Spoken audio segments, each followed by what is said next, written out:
heart is full of joy to see some incredible women in this room and of all faith's capacity. I think just to jog our memories in terms of who we are, I think that 3-minute video actually tells you and spells you as to what do we do for our living. And we're the largest foreign publisher based out of the Middle East, and we straddle a spectrum of industries and communities. And what we believe that whatever we do has to be neutral, has to be meaningful, and has to be credible. Forums like these allows knowledge sharing at the highest level. And I would like you to join me to give a huge round of applause for yourself. Yep, absolutely. And to this lovely lady, Jayashree Mendes. Can you, the powerhouse of ITP. What an incredible lady you are. Jayashree, we love you, we like you, and we admire you. And many women in our office. I was just telling on my left there with the incredible speakers on my first table on the left, that at ITP we celebrate women. We believe that whatever we have achieved, our success in the last 10 years, the huge credit and accolades, they are the ones who deserve. And I don't know, I just forgot the survey that I was reading. If you really look into in terms of how women are the ones that you can count on, both professionally and personally. And professionally, they are known to be more competent. Men don't look me at those stares, Captain, and don't give me that look. But I really mean it. They are the ones you can count on. They are the ones who are competent. They are the ones who are laborious. They are the ones who can really make you go through that. And I think women in my house, my wife, in terms of the COVID, we really had a breakdown. I, for one, for sure, but my wife, she really stood tall and strong and stood together, taking the children and all of us together. So I really mean it, and it's coming straight from my heart. I haven't prepared my speech. I see a big speech Jayashree was captured, but I thought I'll just go, and I'm not throwing you and bore you with numbers, but rather I speak my heart in front of you, because at this moment I feel very emotional. And when we were saying, what should we do to celebrate women? And we see women across the spectrum of industry and construction, people who are watching us live, people, take a note. These are the ones you should embrace, encourage, and bring them up, because they deserve more than anybody else. So I think, we are well poised, and we are at the cusp of growth, and media, for one, should look at recognizing these talents across the length and breadth of the country to make sure that you shoulder to shoulder and across get that recognition, and all of the media houses like us make sure that we disseminate information, and that's our role. Ladies and gentlemen, we have curated this event, and I'm sure, like you, I'm going to learn a lot and collaborate and make our women shine. Thank you. Have a wonderful evening. Thank you, Vibhor. With this, we would now like to invite Ghana Desai GM Contracts, Vishwasamudra Group, to let us know what Vishwasamudra actually does. Good evening, everybody. Firstly, I would like to thank Construction Week team for organizing this beautiful event of promoting the women in construction. It's really a proud feeling to be standing here and representing my group, the Vishwasamudra Group. Our Vishwasamudra Group was formed in 2016 with a diversified portfolio in construction, shipping ports and marine services, commodity trading, manufacturing, security services, logistics and real estate. Our group has pan-India presence covering more than 16 cities, which include 4 metro cities. We also operate in international countries, UK, USA, Germany, UAE. Our government has accorded highest priority to infrastructure development, and we at Vishwasamudra Group take pride in adding up to the country's enigmatic geography and parallelly save the ecology by our construction. Let me now introduce you all to Mr. Chinta Sasidhar, our group chairman, a civil engineer by profession with a management background from UK. He is the driving force behind the success of this multilateral conglomerate. His ability to dynamically adapt to the needs of the market is just fantastic. In record time, Mr. Sasidhar has executed the Krishnapatnam port in just 18 months. He also has adopted new technologies to reduce carbon emissions. And here we have Mr. Anil Yendluri, our Managing Director, who is an avid golfer and a fitness enthusiast. He has been an IPS officer and for 2 decades and has received President's Police Medal. He has been former director and CEO of Krishnapatnam Port, which is one of the finest ports, and this project has been a remarkable milestone of entering into Limca Book of Records. His academic accolades include Master Degree in Science, followed by an MBA and a law degree. Our MD believes in power of knowledge, which is making him drive now for a PhD, currently as we speak. Mr. Varun Pal, who is our CEO and is sitting among us. Varun sir, please wave. Sir, what to tell about you? He is a powerhouse in himself. He comes with 3 decades of experience in EPC projects, right from planning, policy making, financial management, business development, change management, design architecture, project management and construction internationally and in India. He has executed projects $5 billion US.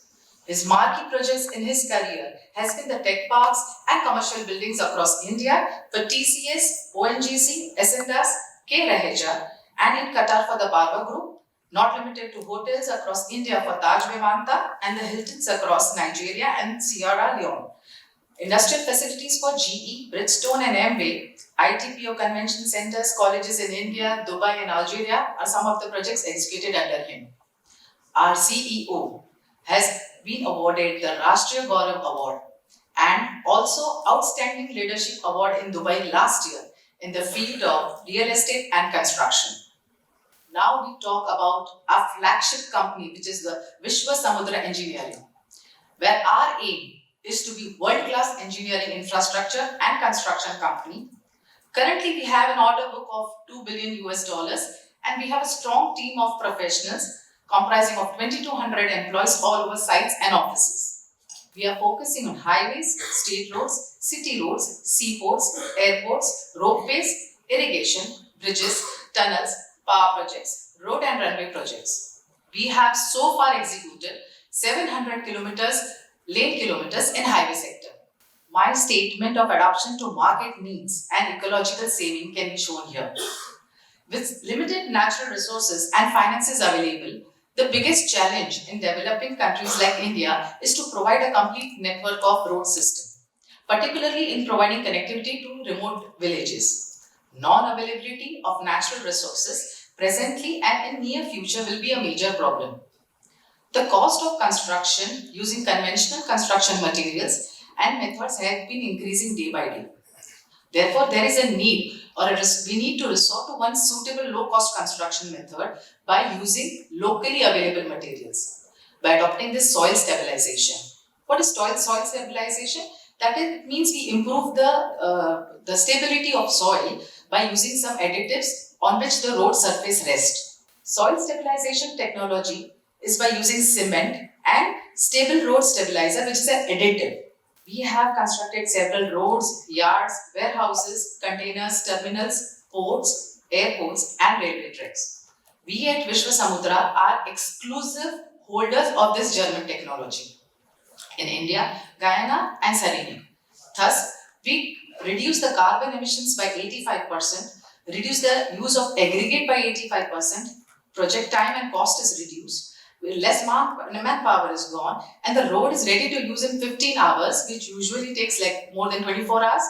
Carbon emissions saved so far by us is over 20,000 tons. Our current road projects are in highway and rural roads in states from Kerala to Jammu Kashmir of varying project cost from $28 million to $248 million.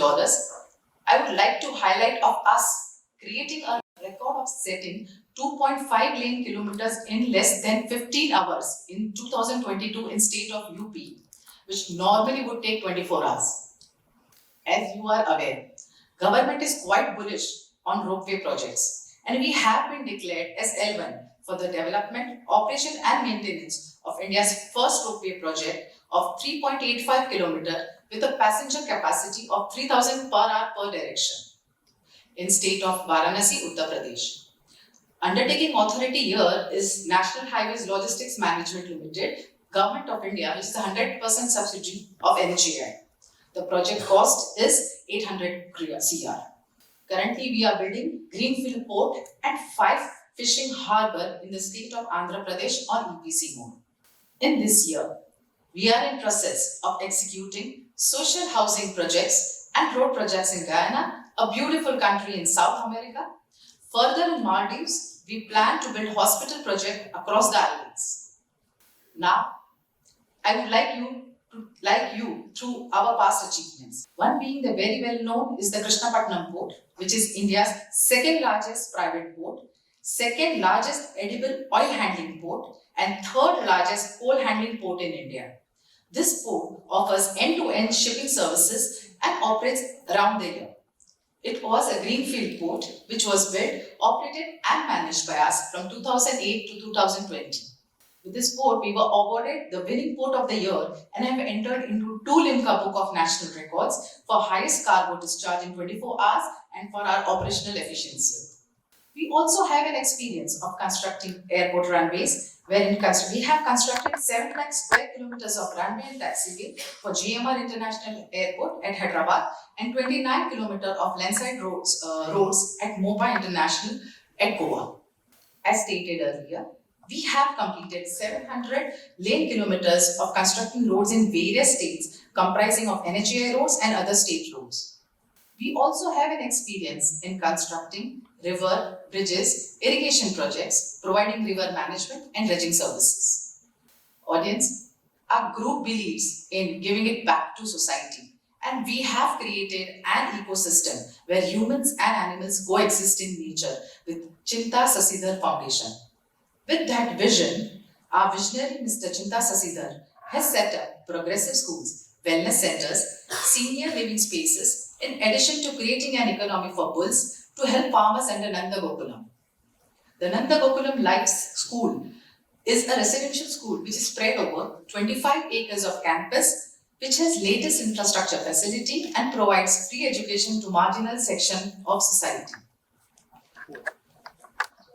So that's what we do here at Vishwasamudram. And I once again thank the ITP group and the Construction Week team for giving me an opportunity to present my group in front of you all lovely audience. Thank you. We have one more talk before we move on to the first panel discussion of the day. Now invite Shyam Raghunandan, MD Shuko India, to tell us how his company has been a strong proponent of gender diversity and what is it that women bring to the workplace.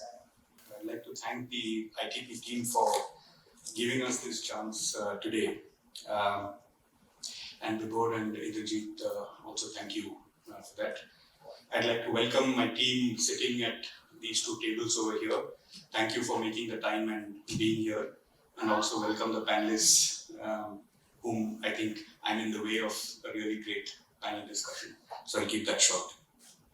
It was a little difficult for me to figure out what I'm going to speak about. So Shuko you saw, and looking at the audience, I don't think I'm in a position to give a lecture on, we had a good discussion on what I should be dressing up, I think, when we were standing outside.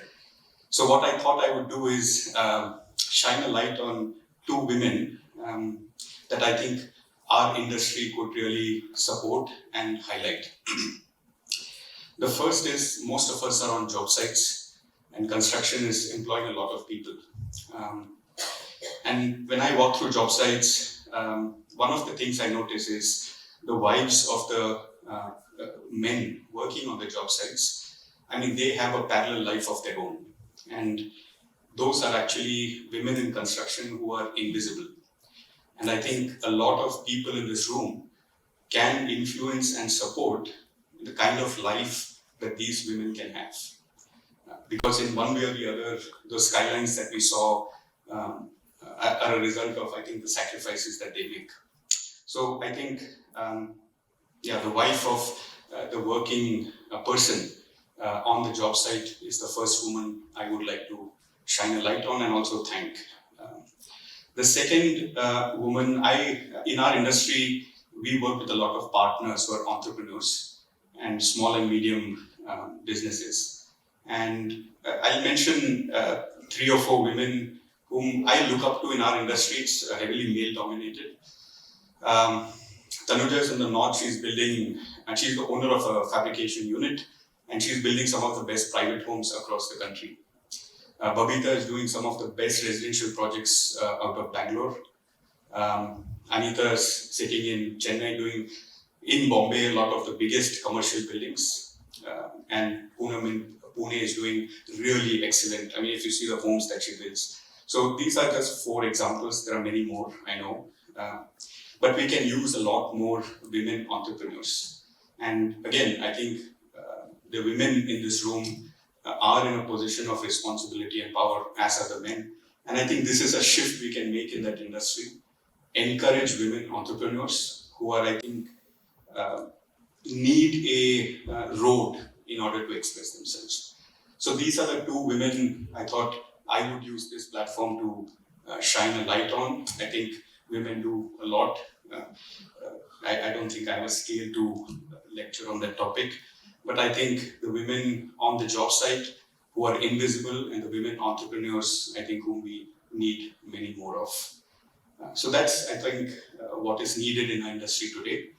I'd like to thank everybody here for giving us a chance to sponsor this event. And hopefully, I think in the social media post, I noticed changing the face of construction. Hopefully, next time you have a different face standing here, at least on our behalf. Right? So thank you very much and enjoy the panel discussion. Well, we now come to the first panel discussion of the day. How women are breaking barriers in real estate and infrastructure. I'll welcome the panelists on stage.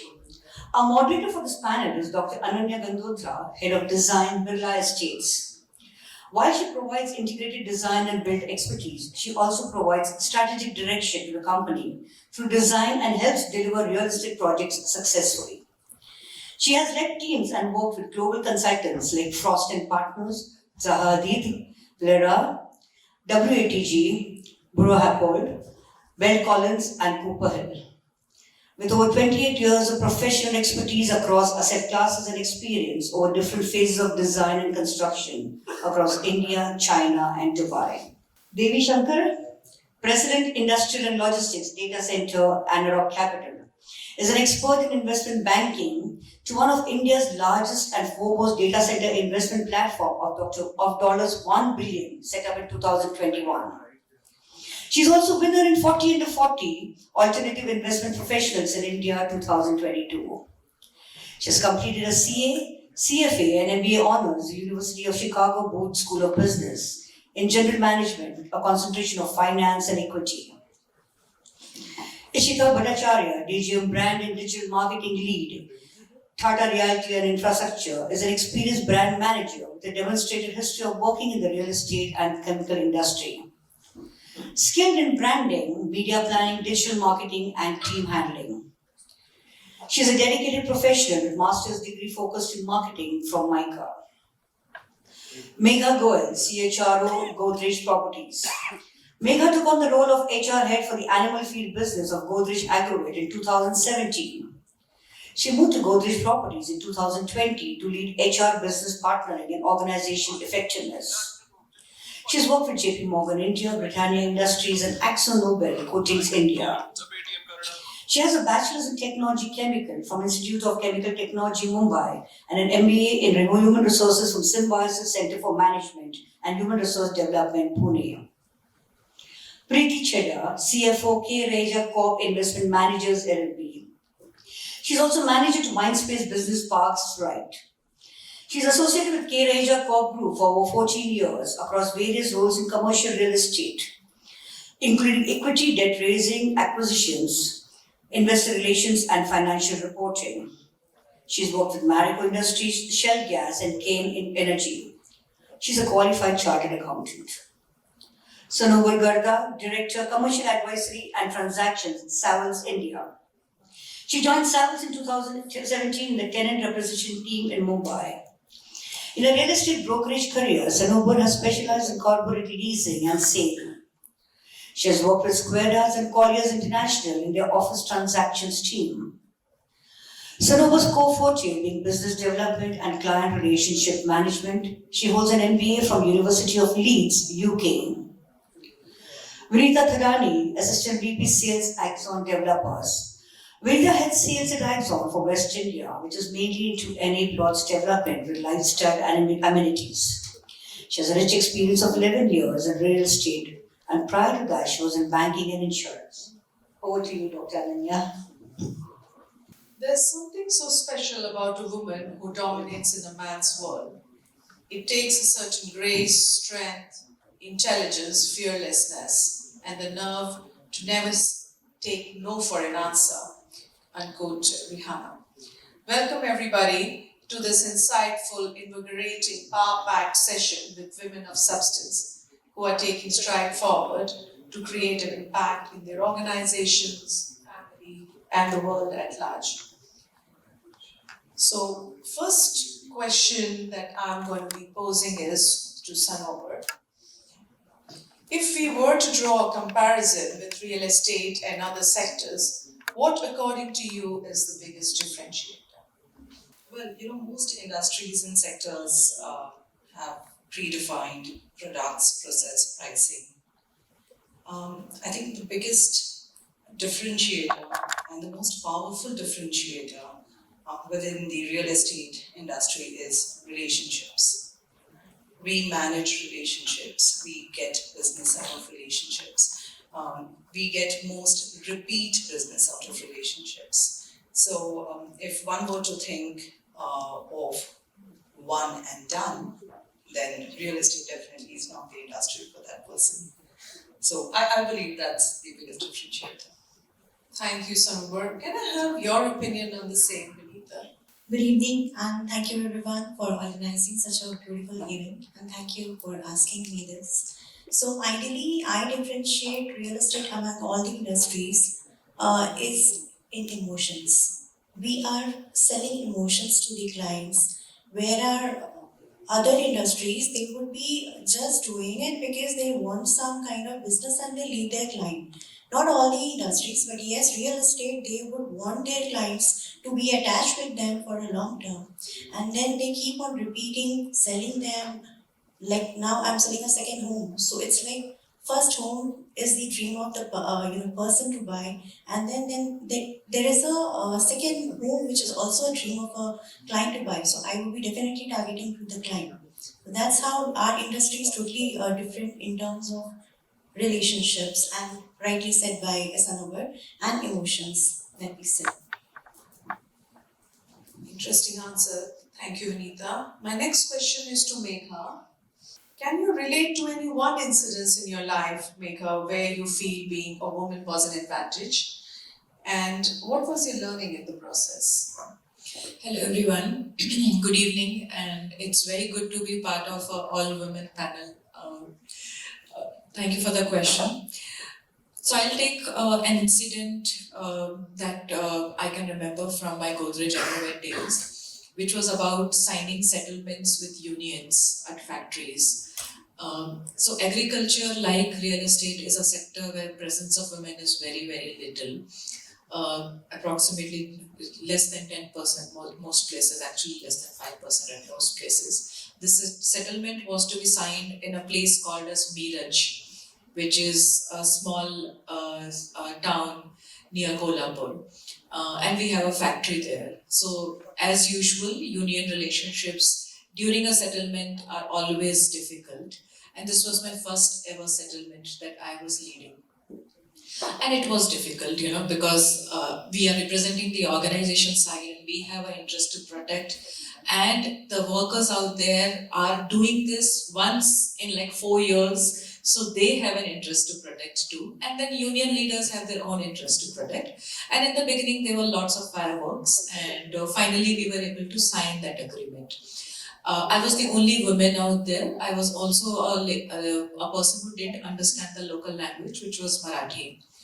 I think my learnings and the advantage. So the advantage was that, how aggressive things could have been, they wouldn't go there.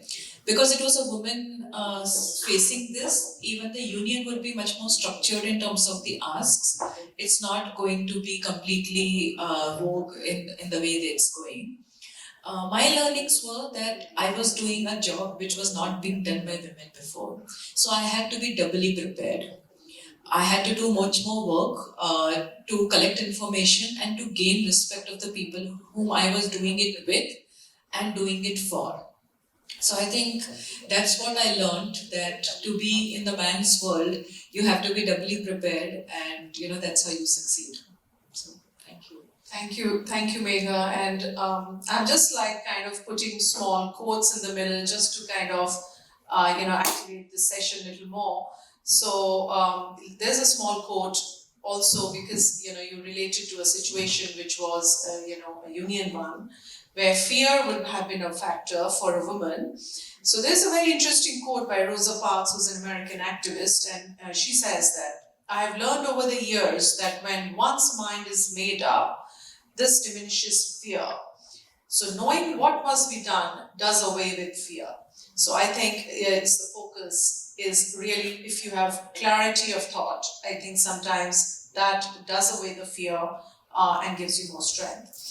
So my next question is to Devi and Preeti. Are women better managers than men? I think we always wonder this question. And if yes, how we can promote them to the top jobs in company? So yeah. Yeah. Hi, good evening everyone, and thank you for having me here. I think you've asked an obvious question. It doesn't. You're always better. I think the very fact that women play multiple roles, as at home and the work front, I don't think they have a choice but to learn how to manage doing things in a much better way than men do. They have to manage children, spouses, in-laws, friends, family, profession. It's not at all an easy task. And even if you are just serving as a homemaker, also there's lots and lots that you need to do. And I think the social fabric in India also is such that makes them really tough. Especially the expectations are extremely high on the home front as well. And they strive to actually live up to those expectations both on the home front as well as the professional front. So I think it's just needless to say that yes, women are the best. And I think that reflects on the work front as well, because they're so used to managing so many things at home. So that automatically flows even when all of us are at our workplaces. We know how to maneuver work better, how do you delegate, how do you manage multiple things. And I think multitasking is one key skill that women have with them. Now, given those skill sets, I think every organization now is recognizing the force that women are. And if I were to talk of Raheja, we have a special leadership program which is designed only for women, which we call Sheroes. Like heroes, we have Sheroes. And we actually use that program as a ladder for women to actually grow. And we've seen over the last couple of years that every woman is trying to now, make a place felt for them in the organization. And we just, create a conducive environment for them to grow. Absolutely, Preeti. What I think is definitely what you're saying, the part of the learning and development. I think there should be special curated programs for women who are seeking, to actually go up the ladder and be there at the top. So over to you, Devi. Your inputs on this. So I have a slightly different view. Of course, women are good, no doubt. I'm going to speak from my personal experience, but before that, this year's theme of Women's Day was embrace equity. And when we speak of equity, we are really not speaking of equality. When we speak of equality, we say, okay, somebody is better than the other, or they are equal. But we're speaking of equity, which is to each his own. Every person is very different. Whether it's a man or a woman, they're very different. And equity is more about giving the opportunities to suit the skill set of that person. So I honestly believe in that. And my personal experience is I've had the best male managers and I've had the worst female managers, unfortunately for me. Unfortunately. And by saying that, I'm not even generalizing. I'm not generalizing that all women bosses are bad or all men bosses are good. I'm not generalizing, but that's just been my experience. And I want to give a example of my early days in KPMG when I was assistant manager. So I had a bad female boss, and then my thing moved to two men. I was reporting to two men. I got promoted to an assistant manager, and then we were having my goal setting. So they both told me that, Devi, we feel you are one person who can have a fast track promotion to a manager. And I hadn't even thought of it. Like, this was a thought which was planted inside my head by two men. And because they planted that, I worked hard to become a manager in 1 year. And because I worked hard, they also pushed my case and they made it happen. So I honestly feel that whether it's a man or a woman, it's very individualistic. But women take a lot of inspiration from other women. Like, we look at other women and say that, oh, if this person can do it, I can do it too. We get less inspired by men, we get more inspired by women. So that's why I feel that it's very important for us, and things are changing. Women are much more dynamic today. They're much more friendly. Those corporate hierarchy is reducing. So there's a lot more camaraderie today. So things are changing, but I don't necessarily believe that women are better managers. I think it depends on each person. But women are very capable, and to answer the second question, what do we do to push them to the top job, is exactly this. Like, we have to support. And we, just like my manager did to me, I think you give one push to a female employee and she will give back 100 times of that, because they are very self-driven. They just need that little bit of assurance that yes, you are being recognized. And if you give them that, they just go all out. So I think that's the main thing that needs to be given. I think women supporting women, I think that is also coming out as a thing from your what you related here, that women should be a little bit more empathetic and supportive. So now I move on to Ishita. My question to you is, do women contribute towards defining a vision for the organization and then giving the vision? Sure. Good evening, everyone. I'm really privileged to get this opportunity today. Thanks to ITP, thanks to Jayashree, and thanks for asking me this question. Women will contribute to the vision of the organization once they represent the leadership. So whenever you are defining a vision of the organization, you are part of the board team or you are the part of the CEO group. But today, if we look to the statistics, there are approximately about 17.1% women in the boardroom or in the leadership role, and in real estate sector, it is 2% women who are in executive role. So we do have come a long way as women. We are representing a lot of real estate, like Mahi, which recently came back in 2 years back, which is Naredko Mahi, which is for women. That shows that we are taking a step towards more women in real estate. We are nurturing women in leadership role of real estate, but we have a long way to go and to contribute to this. Yeah, meaning, yes, the vision of a woman could be that she would be the one defining the vision for the organization. So moving on to Vinita, my next question is, within real estate, there are diverse areas of expertise, as we can see in this panel itself.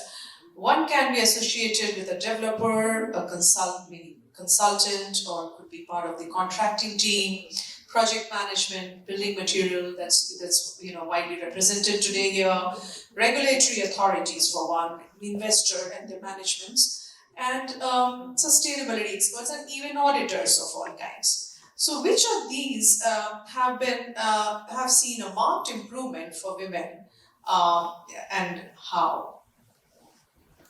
So, real estate is divided into different segments. Now, to promote a real estate, there are different verticals also working along. Working with developer is always advisable because they are more, defined, disciplined, and they have a lot of things for women kept on things which is ready to use. But working with the consultants, it is little difficult because they are not organized. Small brokers, small channel partners, they are not that organized, or they do not keep a safety track of a lady. But while working with a developer, they always have a program called Ola, Ola Corporate. So while we are traveling, they keep an eye on us. Like the HRs are really caring for us. But during the corporate channel partners, yes, definitely to some extent they have improved to this program. Many more brokers are still yet to work upon this. And as you said, the other verticals, the project management and other verticals like construction team, they are little more working on the women programs. So advisable is to work with the developers more. Welcome. You're one of them.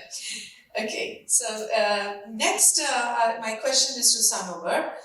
What are ways through which women can be more impactful at work and be able to achieve their career goals?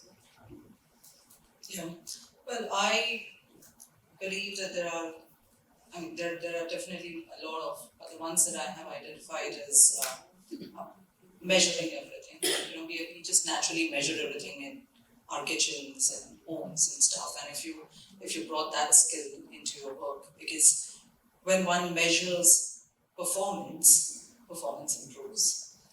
And taking that further, I think the second skill one would apply to this is communicating effectively. Because when one measures performance and reports it back, you are basically accelerating the performance improvement.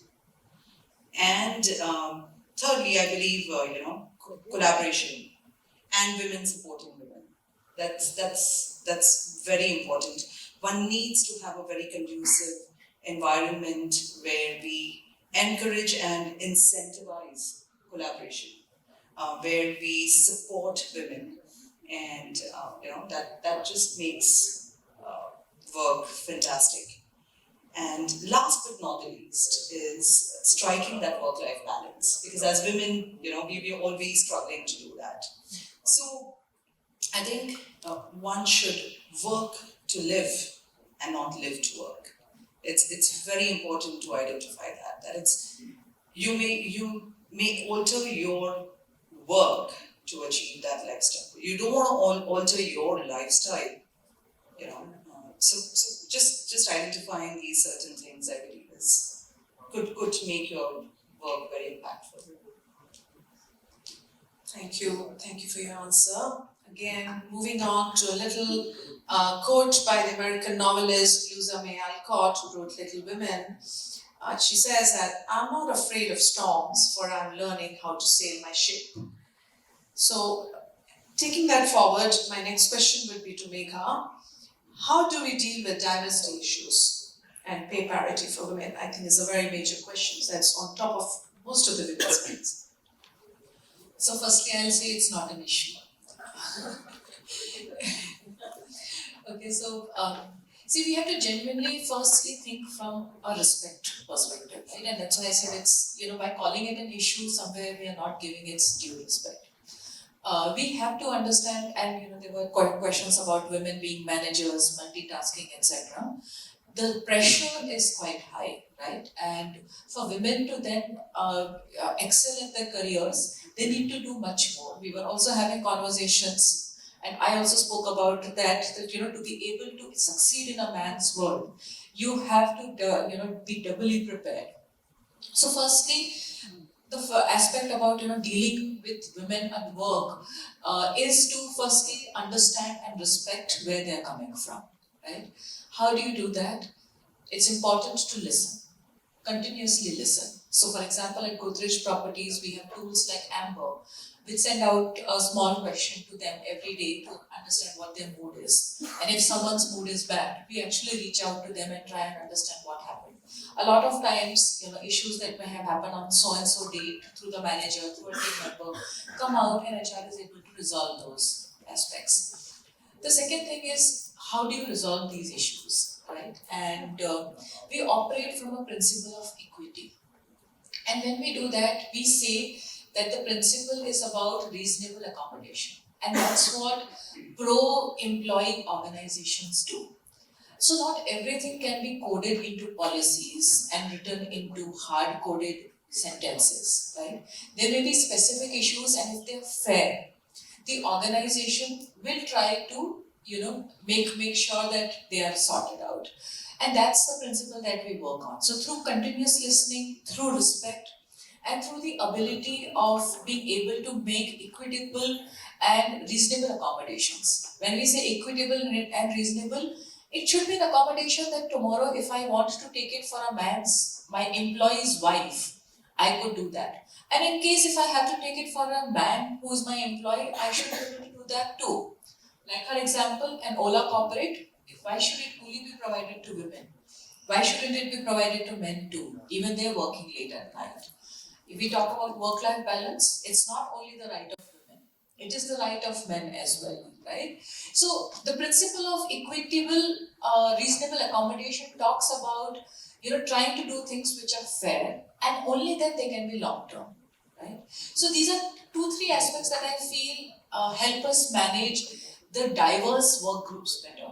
And if you start getting into community hiring, you start getting into trans women, bisexual women, etc., then some of these things become even more important, because now you're dealing with a different kind of sector altogether. The second aspect about pay equity, I think this is a question of top leadership alignment, right? It's very, very important that it is measured, monitored, and reviewed. So at Godrej Properties, we are a listed organization, and we in fact present data to the board, where we track it on an annual basis after our increment exercise, and also once again in the year, where we say that how are women getting paid as compared to men. We do accept that there is still a difference. The difference comes from the place that women typically are lesser experienced than men. The industry doesn't have women working for a lot of time. So most of the times, women are at the same level because of their performance and potential, but may not have the same amount of experience, and that's why maybe at a lower salary. It also comes from the fact that women may be employed in functions, which may be paying lesser as compared to other functions. So for example, you don't have a lot of women in operations, which is a better paying function as compared to customer centricity, where you actually have a lot of women. Right? So some of these reasons do lead to differences in pay parity, but the endeavor is to every year bridge the gap, again reasonably, fairly, equitably. Right? And that happens through senior leadership focus, and happens through we being able to monitor, measure, and review data. So that's it. Thank you, Megha. I completely agree that mapping and actually putting it on paper, the facts, and then kind of doing your analytics on it also helps you improve on it. So till you don't do that exercise, you don't know what you're improving on. So moving to Preeti, my next question is, real estate is a challenging industry, we all know that, and a bit less organized than other sectors. How do you handle the daily challenges, and what can be done to specifically for developing the sector further? I think the biggest challenge the sector faces is the way it's perceived. I think, of course, the perception is changing, but it's not one of the sectors which is perceived to be extremely high on governance. I still remember when I joined way back in 2007. I'd spent 8 years in FMCG and oil and gas, and then I got into real estate. And that time in 2006, 2007, real estate was at its peak. And I still had friends who were saying, why do you want to join real estate? Because that was the perception. Oh, you've been from oil and gas, FMCG, why are you landing with real estate?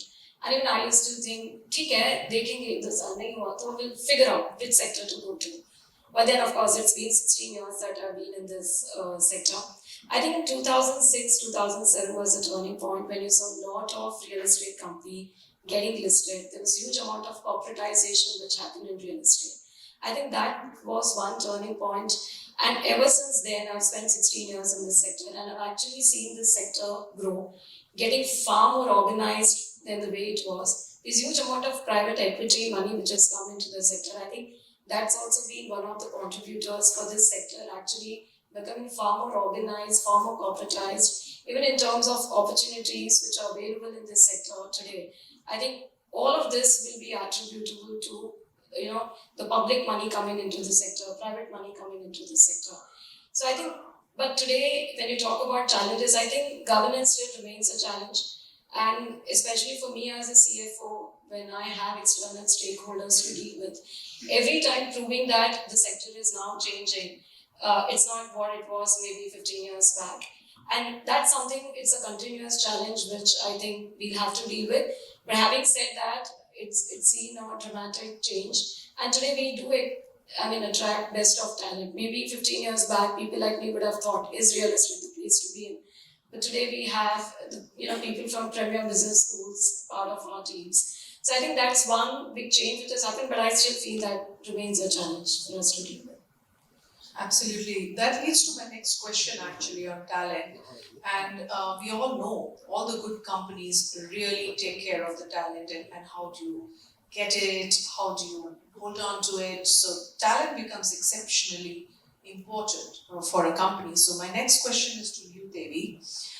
Are organizations able to tap into women's talent adequately?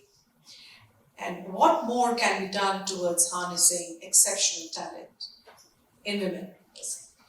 So, I'm from the industrial and logistics sector, which is even more skewed towards men. And I really struggle to find women. Specifically when I hire, I tell my HR, I want women candidates, and they come back and tell me that we find it difficult to find men candidates and you're making our jobs even tougher. So in construction, that does become a challenge. And so what I personally do is that I don't look for relevant experience. Most of the times, this has been my experience for some time when I've been seeing how recruitment has been happening. People just look at relevant experience. They don't want to spend the time in training, mentoring, somebody who has the skill sets but not the experience. And because of that, a lot of good talent do not get placed in jobs where they can actually excel. So I honestly feel that we should not look at relevant experience, because if you look at relevant experience, you will only have a gender skewed pool. Look at relevant skill sets. Look at the relevant attitude and aptitude that is needed for a job. So if we focus on that, I think we can get in more women into construction, whether it's industrial logistics or data centers, which I look at. Both of these, we find it very difficult to find good women talent. Construction in general, I think we just need to take the efforts to train and mentor candidates who may not come with a relevant experience. In one of my previous companies, I realized in hindsight that I was only a diversity hire. They hired me because they wanted a female in their team. I spent about 1.5 years there, and I got totally frustrated because I was totally underutilized. I felt I was performing suboptimal and I was just wasting time, and I was really frustrated. And I left that job. And even today, even in Analog, sometimes I see certain business heads, they hire for the sake of hiring. They say, okay, I have to meet my diversity goals, so I will just hire because I need to meet certain goals. So they just hire for that. They don't realize that, hire because you believe that diversity leads to better profits. And when I say diversity, it's not necessarily genders, like Megha said, it's LGBTQ, it's people with disabilities, it could be anything. Hire because everyone comes with unique perspectives, and if you only focus on somebody coming in with experience who can run from day one, then we are being very counterproductive. This is what I feel. And I feel that if you're hiring women, you need to have a very flexible work environment. I honestly feel that women thrive much better in a flexible work environment. It's not that they give any less. They give in same number of hours as men, or even more at times, but just allowing them flexibility to decide how they want to spend their day, where do they want to work, how do they want to work. Just give them the flexibility, they will give the output. But having a very flexible work environment can really bring out results. And there's no reason for any business head to complain that oh, women need more flexibilities and they don't come to office. So long as the output is there, it's a basic attitude change that is required at a very root level. So I think mentoring is needed for leadership levels so that people realize the benefit of diversity and put in those efforts to bring in the right talent and spend time in training and mentoring. So I didn't start off in industrial logistics. I was in conventional real estate. I started with industrial logistics about 6 months before joining Anarock. But somebody trusted me for it. I think it's just about placing that trust and giving the opportunity to women to come into those roles and contribute. Absolutely. Meaning one can spot a good talent even if it could be in a cross-functional kind of a situation. And I think, yes, that today's time you do need to give importance to cross-function. The same question goes to Ipsita as well. I'd just like to repeat, our organization able to tap into women's talent adequately, and what more can be done towards harnessing exceptional women talent? Already today evening we have spoken a lot about that, and our fellow panelists, my leaders here, have spoken, and we think those are the small masalas which we have, and we put it, spice it, we can really have women in leadership role and grow a lot. Like Shiro's Preeti quoted, it's a wonderful program. Like you identify talent within the organization. You identify them, you mentor them, as Devi told, they are sitting in the organization. You give them that confidence that you can grow up the ladder, you have the potential in you. Women sometimes need that little bit of push to move ahead. They need that confidence that people have that confidence in me. You need to ignite the fire within. These are the few things which if you support women, not only women supporting women, but the environment supporting women, the work environment where the women is working. Do not have that cliche in the mind that a woman will always give more priority to home, or she always has a pull towards the home, so maybe that is why she's spending less time in office. No, flexibility in workspace, which Devi told, will always help getting more productivity from women, because women at the end of the day have to manage both sides. So all the points have already been stated by the panelists today, by the leaders who are sitting here. This is how you harness the skill in a woman. You give them mentorship, you give them leadership programs, you make them believe in themselves that yes, you can become the leader tomorrow. And a woman leader is an inspiration for another woman. That has also been stated by Devi just at the start of the panel. You see women excel, you get that confidence that yes, I also can do. It is not the men's world, it is women's world. So even when I entered real estate, many of my friends had told that how real estate, you can join any other sector.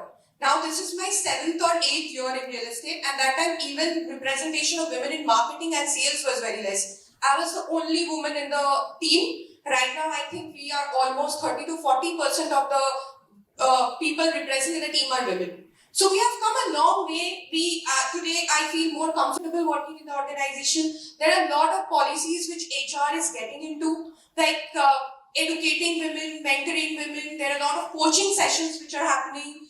Open only for women.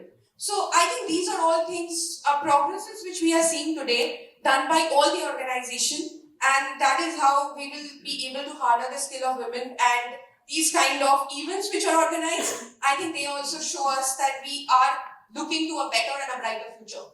Thank you, Ipsita. Very insightful. I definitely agree on it that flexi hours or women should be allowed a little more choices, I would say. That drives me to my last question to Preeti, which is process.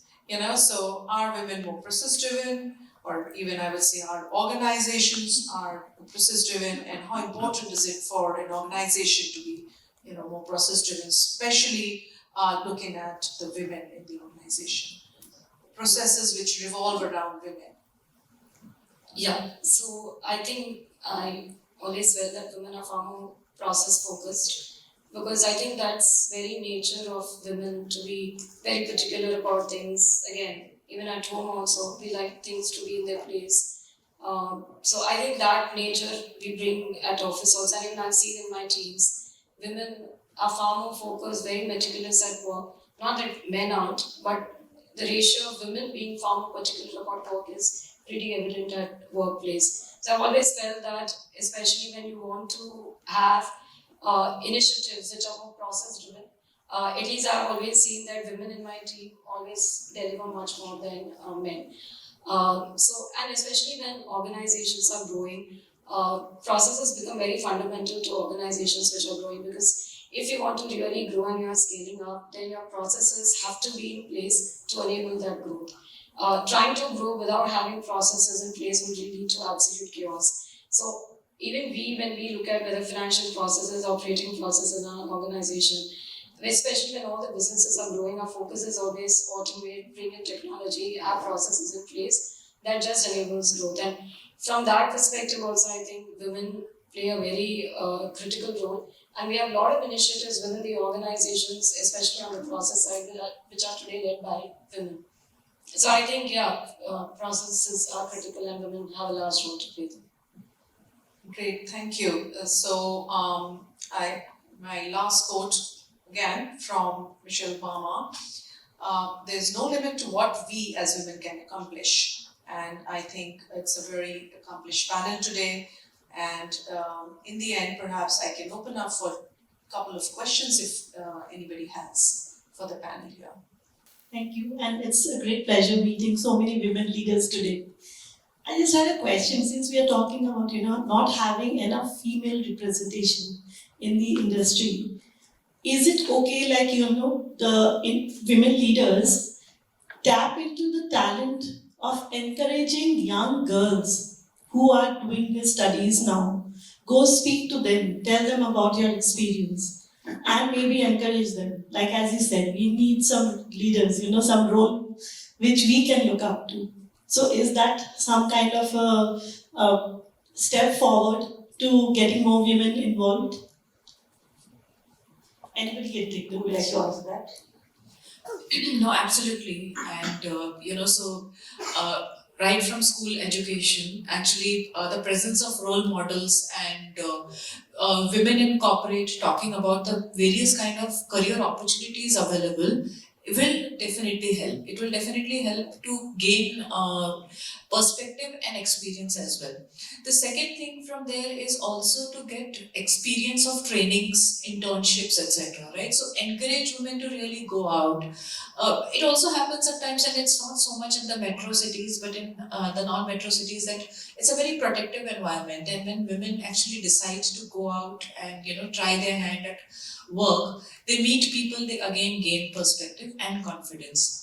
I think it's also important, to go and hire a lot from the campuses, right? So, to build representation for diverse groups, whether it is women or community or PWD or even say army veterans, you will not get the exact skills. You have to build, and we are, sitting in a construction related panel here, so we have to build, right? So to encourage and to get representation, you have to go right at that level, at campus level, get them fresh and build them from there so that they are able to see those role models, then support them with policies, with learning programs, with mentorship, and that's how over a period of time, at least 7 to 8 years to start with, you'll get a woman in a mid-management level. And 15 years you get a woman in the senior leadership. So thank you for your question. Any more questions? I just want to add to that. In JLL, we used to do a lot of campus placements, absolute freshers. These could be graduates or postgraduates. In my team, which is, I was a part of the investment banking team, you need to have that financial sense. So, we make a lot of complicated business models, detailed pitches. I worked with 3 girls who are absolute freshers, and they were so good that eventually they were like my backbones. Today one of them is doing her MBA from Oxford, another one has moved to Canada in a financial services institution. So what you're saying absolutely works. Again, the only thing is the right guidance and right mentorship is very important. Good evening, everyone. Well, we read, it says how women are breaking the barriers in real estate. I'm sorry, I think I'm too loud. 15 years back, I took this path of real estate from a banker to real estate. But I did not get into a job, but I started as an entrepreneur. I started as a real estate consultant. It was really, really tough. So all the women out over there, I would really want to appeal and state that we should not only just promote women to get into jobs, we should promote women to be entrepreneurs. We had in the beginning, he said we need more women to be the partners. So women like us, we are there in terms of, and believe me, I run 2 firms together, HR and real estate. And the policy that we have is hiring only women employees. I know I'm being biased, but we need to give them some opportunities in terms of pushing them off. So the question to the panelists today is that where do you see women as the partners in your industries? Getting a job is easy. Setting a business is really, really tough for a woman. So any one of you, if you would like to throw that light, what is the way forward for us, women like us? Really amazed to see you, and nice cool that you only promote females. So I would see in coming 5 years you will see 50% of the population would be females. Right now it is 20 to 30%, but if you compare to other countries, US, UK, they are like only male population is 20% there, and women are into constructions. We have major women realtors abroad. Yes. Few women realtors. Yes, we are trying to promote them. So we have one program which we have launched pan India from our company. We are making females, the homemakers, a real estate broker, a partner with us. So that is the major initiative taken by Exxon. And you will see a lot of females coming in this industry. Great, thanks. Thank you. And as I told, there is a wind of change.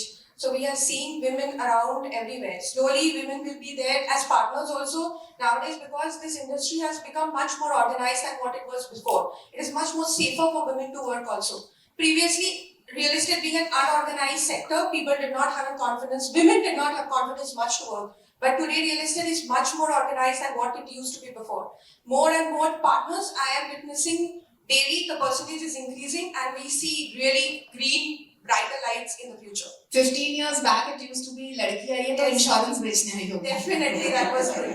Mindset has changed a lot. Hello, thank you.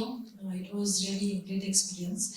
Okay, I have one basic question. I mean, we all are from the urban areas, but for the women or for the girls who are passing out from the rural areas, how we as a woman can make a difference to them. And there are so many hidden talents. They don't have opportunity. They don't get that platform in rural areas. So, what difference we can make to these hidden talents in from those areas, girls from those areas? Thank you. Who wants to take that? I guess we all work with women. Yeah, it's a very pertinent question, ma'am, that you asked. And I think it's a reality that today all of us are so urban focused. There's not, at least too much that we've done so far. But I think that's a great opportunity, I would say.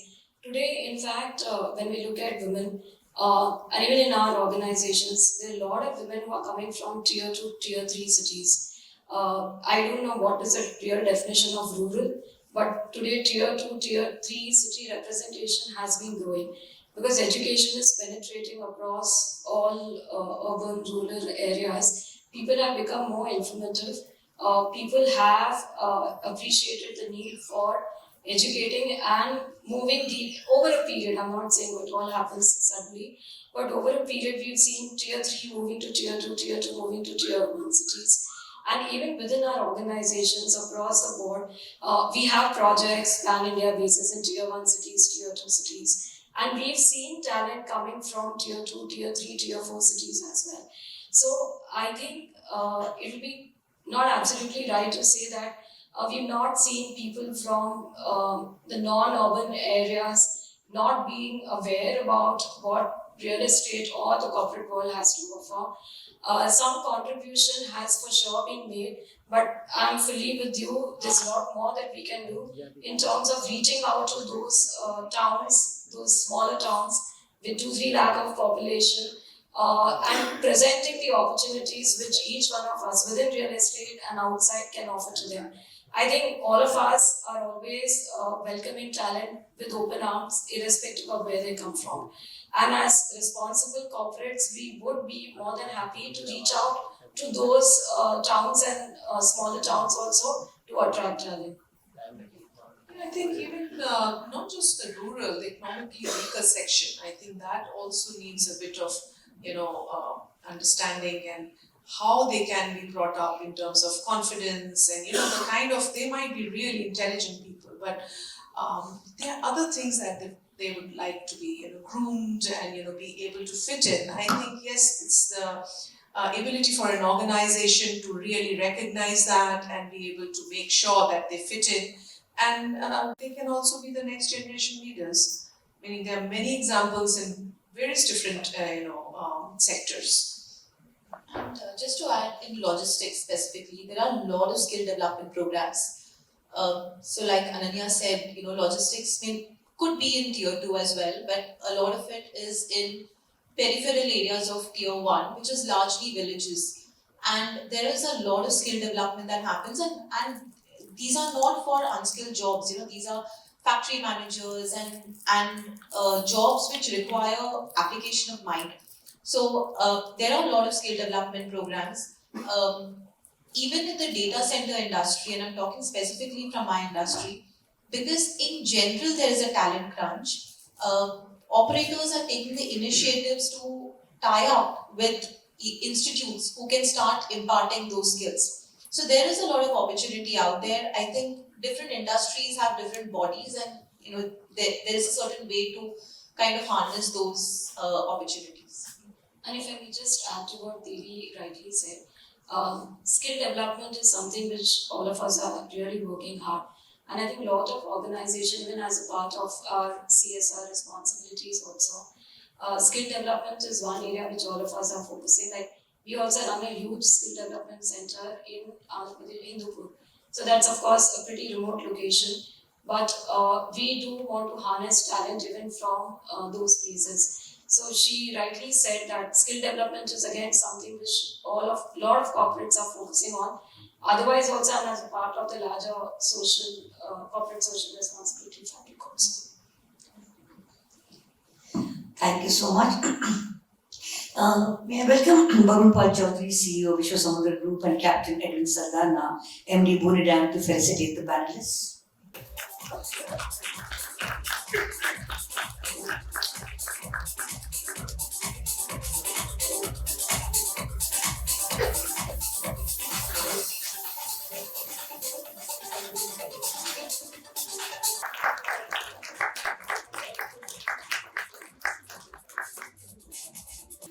Can we have Captain Edwin Saldana on stage, please, to speak the words?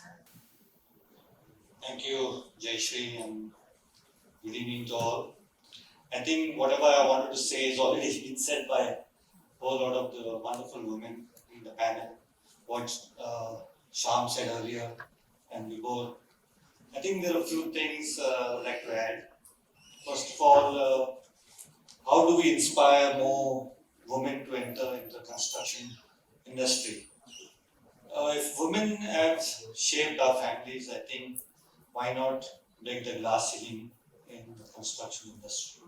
That's for sure. One of the things what we have to look and how we promote women and how do we capture their talent, how to give them opportunities, how to train them, mentor them. All these things have already been discussed by the women here on the panel. A few suggestions how to inspire more women to come on into the industry. Basically, when we have field trips, I think you can get young girls in school to come into the building sites, come into areas where they can get inspired, and women like this can be mentors to them, to give them inspiration. So tomorrow when, they sow their seeds, So tomorrow, if they want to do something in life, they can also think of this as one part of vertical or one part of their journey where they can take part. That is one thing. Second thing, I would ask you, Jayashree and Vibhor, to have more men from the management teams to be a part of this program, so they can listen to what this wonderful women have to say, and how do they give them more opportunity, give them level playing field, and let them be themselves and grow. So I think just having women into this forum, I think it doesn't make sense. They should have more of the management people who are from different companies, different spectrum, who are employing these people or giving them an opportunity, but they can be inspired to give them more opportunities. So I think it's already said, I don't need to say more. Yeah? So I think even our company, Goodadan, which is 150 years old, I think even during the World War II, when all the men were at the front, I think the women were running the factories, putting food on the table. So there is no threat of women being capable of doing anything in the world, And I'm sure in our 150-year history, a lot of women have been instrumental in moving the business, sustaining the business. So I can only say all the best and congratulations to all the women over here doing such a fantastic job. Yeah, thank you. Thank you, Captain. Can we have Gurunath Gauri, Assistant Regional Sales Manager, Hafele India, to speak a few words? Good evening, everyone, and congrats to ITP Media for coming up with such a wonderful event. And thank you for giving us the opportunity to be part of this event as well. And really my heart goes out to all the women panelists here. And we are part of many events and we listen to many panelists. But I think this is the best panel discussion I have heard. It was so deep and it was so deep, and there were a lot of quotes coming in, and I've noted few like ignite fire within, we learn more from women than men, be doubly prepared in this world, reasonable accommodations, a lot of data as well, only 2% of representation from India at executive level, and way below what the developed countries like UK and US which are at 12 and 14%. So really good insights. And then Vinita, when you mentioned we sell emotions, I think I'm going to take a cue from your sentence to talk about what we do. When you sell your houses, you sell emotions. We are the one who give an opportunity to embrace that emotions with our solutions. We give you opportunity to touch and feel the emotions with our product. When you enter any of your residential apartments, you enter through a digital door lock, which Hafele has as a solution. When you put your step down, we have a flooring solutions to do complete residence of yours. When you enter your kitchen, I think we are called king of kitchens in India and must have executed more than 60-70% of high-end kitchen executed all across the India. Then the lighting in the kitchen. Then we have solution for your bathrooms. Then we have solutions for your exterior products as well. So, we have much and more products, but what I see the flow of the event is I think our mental neurons are not ready to go for any company presentation. So thank you very much once again ITP Media for giving us the opportunity for us to be part of this event. And congratulations for all the women out here. I think it was not an easy journey looking at the numbers what represent in our industry. So round of applause for all of you once again. We now come to the second panel discussion, Trends in Design, Investments and Construction. I would now like to welcome our panelists. Hina Kamra, MD, Neo Wealth Management, is a multifaceted professional with rich experience in banking and financial services. She has been in the financial sector for over 27 years across multiple asset classes in reputed institutions and different platforms. She has recently joined Neo Wealth Management as MD, where she is joined in a very senior leadership role. She has held the post of Executive VP in Edelweiss Alternate Asset Managers and was a fund manager, Edelweiss Real Estate Opportunities Fund. Over the last year, besides being an active Naretto Mahi member, she is also jury panelist for Conclave Exits, She has a keen interest in academics and has taken guest lectures at Institute of Management Technology in Ghaziabad. Pooja Dattatreya, Lead AP Executive Director, Enterprise Projects India CBRE, has over 22 years of experience in the corporate real estate industry, managing projects at the executive level for several major multinational clients in the US and the Indian market. She has undertaken various roles and responsibilities as an architect and interior designer and subsequently transitioning to the project management leadership role at CBRE. She's worked in the US for 12 years at CBRE and is a lead accredited professional. She holds an MBA with finance concentration from Babson College, Wellesley. Seema Jobanputra, Director, Usher Group, holds a Bachelor of Commerce degree from the Somaiya College of Science. She's been in real estate for as long as 2.5 decades and is associated with Usher Group since its inception in 2001. She's responsible for monitoring the overall working of the company and instrumental in making strategic decisions. Zankana Desai, GM Contracts Vishwa Samudra Group, is an experienced civil engineer from Mumbai University. With an MBA in finance from Narsi Monji Institute of Management Studies, she is a recipient of various accolades for her accomplishments specializing in project management, root cause analysis, business writing, and so on. Can I have the panelists on stage, please? Today, architects are focusing on assimilating modular design, new material palettes, automation, and smart home technologies. Therapeutic living has become a new trend for designers today. While architecture design has experienced a paradigm shift, residential architecture is moving towards self-sufficiency and sustainability. Green areas and garden rooftops, natural light and ventilation via balconies affect the occupants' well-being. Similarly, in terms of investment, before the pandemic, the majority of the millennial generation prefer investing in crypto assets and even the stock market. However, the last couple of years, the real estate has witnessed healthy traction from the millennial generation. This includes utilizing augmented and virtual reality, social media, online listing platforms, and a video. Hina, my first question to you would be, can you tell us about the evolution of real estate financing and the regulatory landscape in India since liberalization in 1992? In the 1990s, real estate was largely an unorganized thing. Whether we talk about the landscape on the regulatory side, whether we talk about the developers, or whether we talk about the financing bit that was happening. It was only post-liberalization that in 1992, that in real estate also, like the rest of the economy, some rules and regulations started coming into play. For instance, in real estate, for the first time, the SRA Act was passed in 1993. This would be around the same time as, SEBI came into play, the National Stock Exchange came into play, and in that decade you had the DRT which came into play. All these things happened. But again, it remained largely unorganized and unregulated, with lots of cash dealings that prevailed in the sector and very limited access to institutional funding. In fact, there weren't too many lenders also who were providing finance in real estate. 2000 to 2010 was actually when activity started picking up. First of all, you had FDI, which was allowed in real estate in 2005. That's when the action started. You had global players who started coming in on one side. You had banks which started doing larger deals. You had housing finance or home loans which started happening to give a retail push to the real estate. And you also had commercial real estate which started developing as an asset class.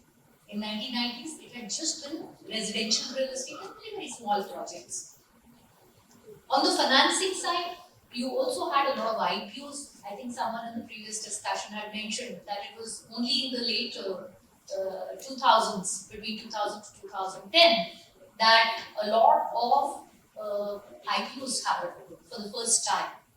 So developers for the first time had access to multiple sources of funds, which was banks, which was global funds in the form of FDI, and also the domestic market in the form of IPOs. After 2008, a slight change happened. The landscape underwent a change for the next few years. Global funds for the next 3-4 years took a back seat and domestic players started gaining more relevance. Now between 10 and 20, rather between, I think another thing that I missed out in 2000 and 2010 was projects started getting much larger.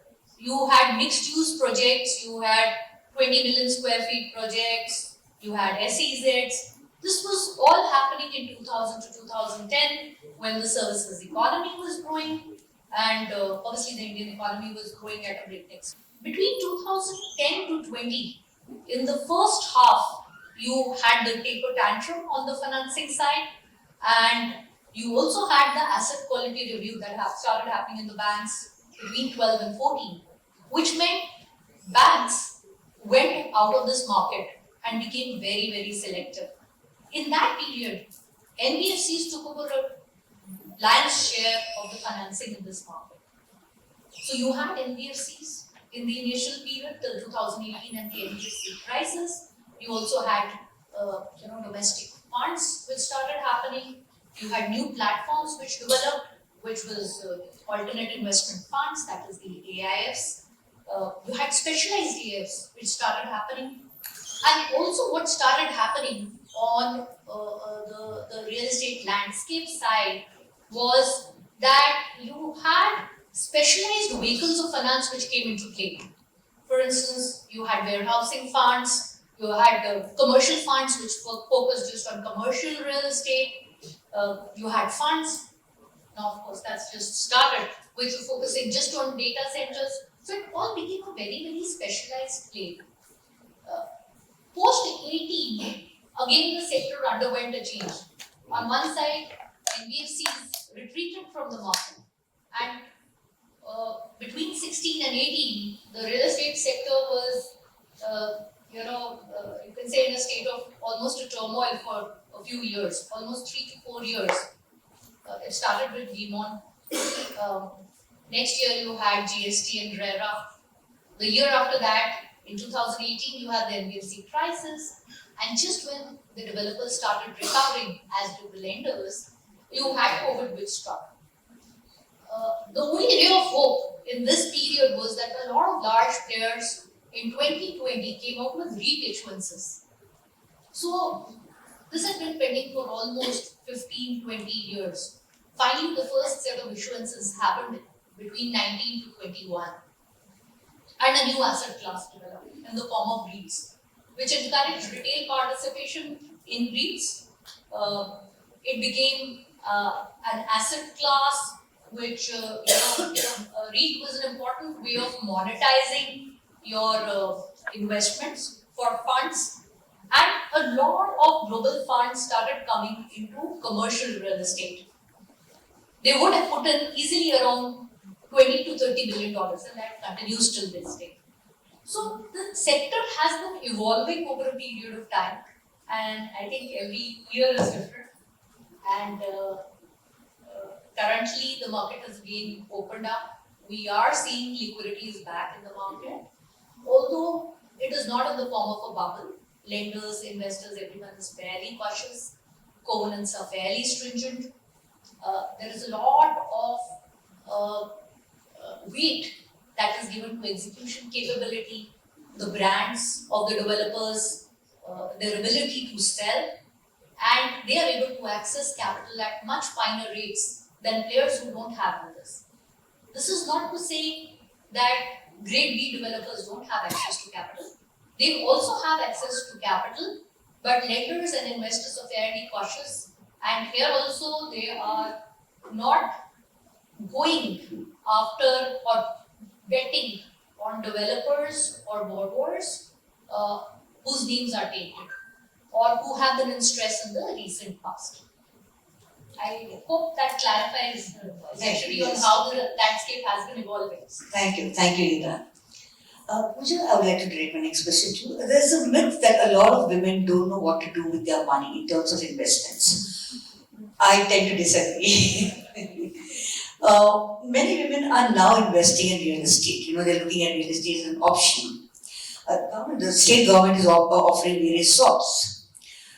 There are many who are still skeptical about real estate investment because they don't know how the market fluctuates or how it would pan out in a few years. What are some of the compelling reasons for women to invest in real estate? Thank you, Jayashree, and good evening. And I know it's late in the evening. First of all, thank you, Hina. I feel like I got a crash course on financial real estate, how it kind of spanned over the decades. So thank you for that. Let's pose this question to the audience first of all. So there's so many women in this room. I would like to ask you to raise your hands if you feel that real estate is the main financial investment tool that you have invested in as opposed to other financial instruments. But the question was for women, so that's why I'm just asking the women. Come on, how many women are investing in real estate?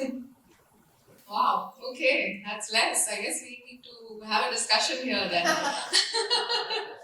So, first of all, I must say that, let's look at some of the statistics.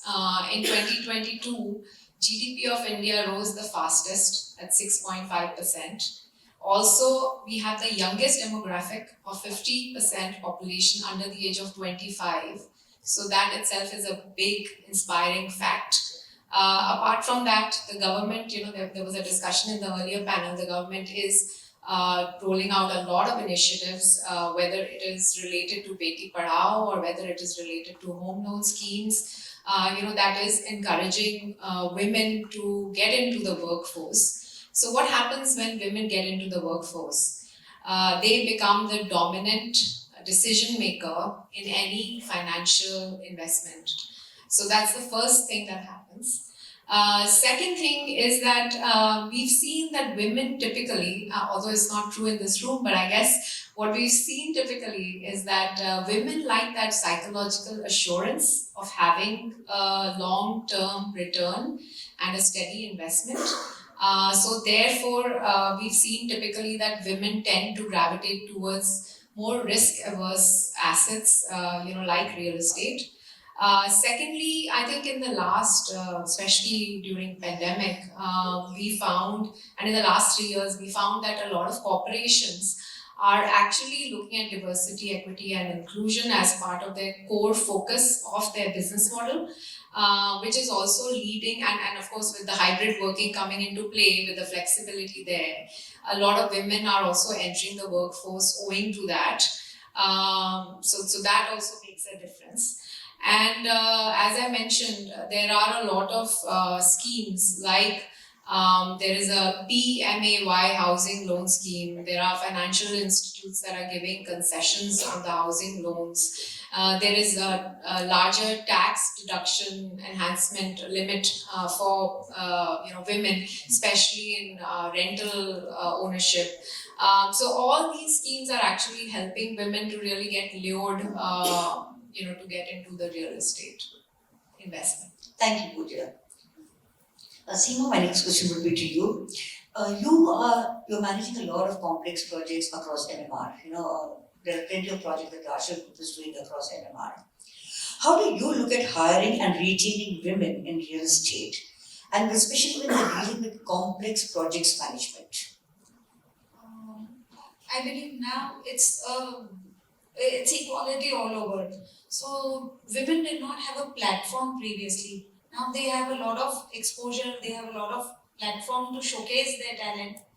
And no offense mean to men, but women have more stability.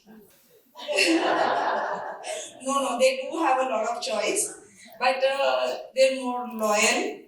No offense again. And if they get their comfort zone, then they'll give their 100%. Zakir, I just want to ask you, because you work out of a company that's based out of South India, and your company does manage a lot of complex projects, across segments. What are some of the critical roles that women play in your company? See, Jayashree, women have been dominant in so many verticals of sales, HR, advertising, marketing, customer relations, the technical part, design part, execution to great extent. In fact, this male dominant society have seen a woman wave past 10 to 12 years. There is a rise. Why is this happening? Because including my company, our top management is looking at a progressive approach wherein women are appointed at various levels in different verticals, and they all have proved their best. This have given a support to their other women colleagues, and this has brought a great change in the organization. Last but not the least, gone are the days when only HR was the option left out for the women. The needle has moved forward, and now the women are getting to design, execution, and so on and so forth. Thank you, thank you. Pooja, my next question to you is, technological advancements in real estate are rapidly evolving. Businesses must decide when and how they will keep up with changing trends. What are your thoughts? Sure. So, we've seen in the last 2-3 years, especially owing to the pandemic, that the hybrid working is getting adopted by a lot of firms versus the remote working that happened during the pandemic. So as a result, this ease of working and also the collaboration, the connectivity, the user experience has taken a front and center focus for all the corporates. So technology is that glue that kind of binds all of this to ensure that we work seamlessly, whether we are working remotely or whether we are working from home in that hybrid model. So what happened? Like when pandemic hit, technology came into play. There was a lot of touchless things that came into play when it comes to security, elevators, security access, all of those things, restrooms, because health and safety was really the focus to bring employees back to work. Then second thing, what happened when hybrid working started was that you were seeing people working from offices plus interacting with folks who are working from home. So you needed that audio-visual enhancement to happen in the meeting rooms. So that was the second thing that happened. So the businesses adapted quickly to that. And now what we are seeing is that, I'm sure all of you, when you talk to your clients, the question is how many people are coming back to work? What is the percentage? So what we've seen across India, unfortunately, there is no one number. It really varies from 30 to 70%. It also varies on which city you're in. Now, how do somebody, people in the facilities management or real estate, really put a number to what this is? So that there again, technology comes into play where you need to look at something called the occupancy sensor technology. This is quite popular in the real estate at the moment, to really assess, what is your occupancy level in your facility across your portfolio, and therefore you can make those decisions on tracking and optimizing, of that. Then comes the energy costs or the operational costs, which is tied to this occupancy. So, this BMS system is the other technology that is coming into play to really track your energy usage and to track your, energy savings. So these are all of the technology options, that business is quickly adapting to. But my take on this is all going to fail. It is just a tool if it is not integrated well. And today, the way we are working, it's not just an onus on the CRE professionals. It is actually a collaboration between HR, between finance, between corporate real estate, all of the functions in the company to really quickly align themselves and, look at this technology as a enhancer to the way of working and bringing employees back to work. Thank you. Thank you. Hina, leverage is a good way of investing in real estate. How does it help investors build wealth over time? Actually increases your return on capital employed. That's a basic fundamental principle of finance or investing in any asset class. The only thing is that, leverage needs to be kept within bounds. A, in terms of the amount, and B, in terms of the asset liability mismatches which organizations run. Because when the cycle turns, the interest rate cycle, it really comes to hit you. So while yes, leverage can be a very, very powerful tool, but it does at both individual level or corporate level or any family office level, it needs to be used very, very judiciously. Else, it can actually cause your downfall. And there are ample examples of the last 2-3 decades or so. Every year, we come across so many corporates and so many individuals who've over-leveraged, and that's caused their downfall. The basic fundamental principle is that if I'm making leverage at 10%, wherever I deploy it, that asset class needs to give me more than 10%. So that's the fundamental concept. Thank you. A lot of real estate projects across the country, one finds that they are always completely, and most projects get completed over time. Sometimes if you ask the developer what are the reasons, it's cited, the procurement processes were wrong or the procurement process didn't happen on time. Vendors could not supply such large quantities or especially if they're high rises.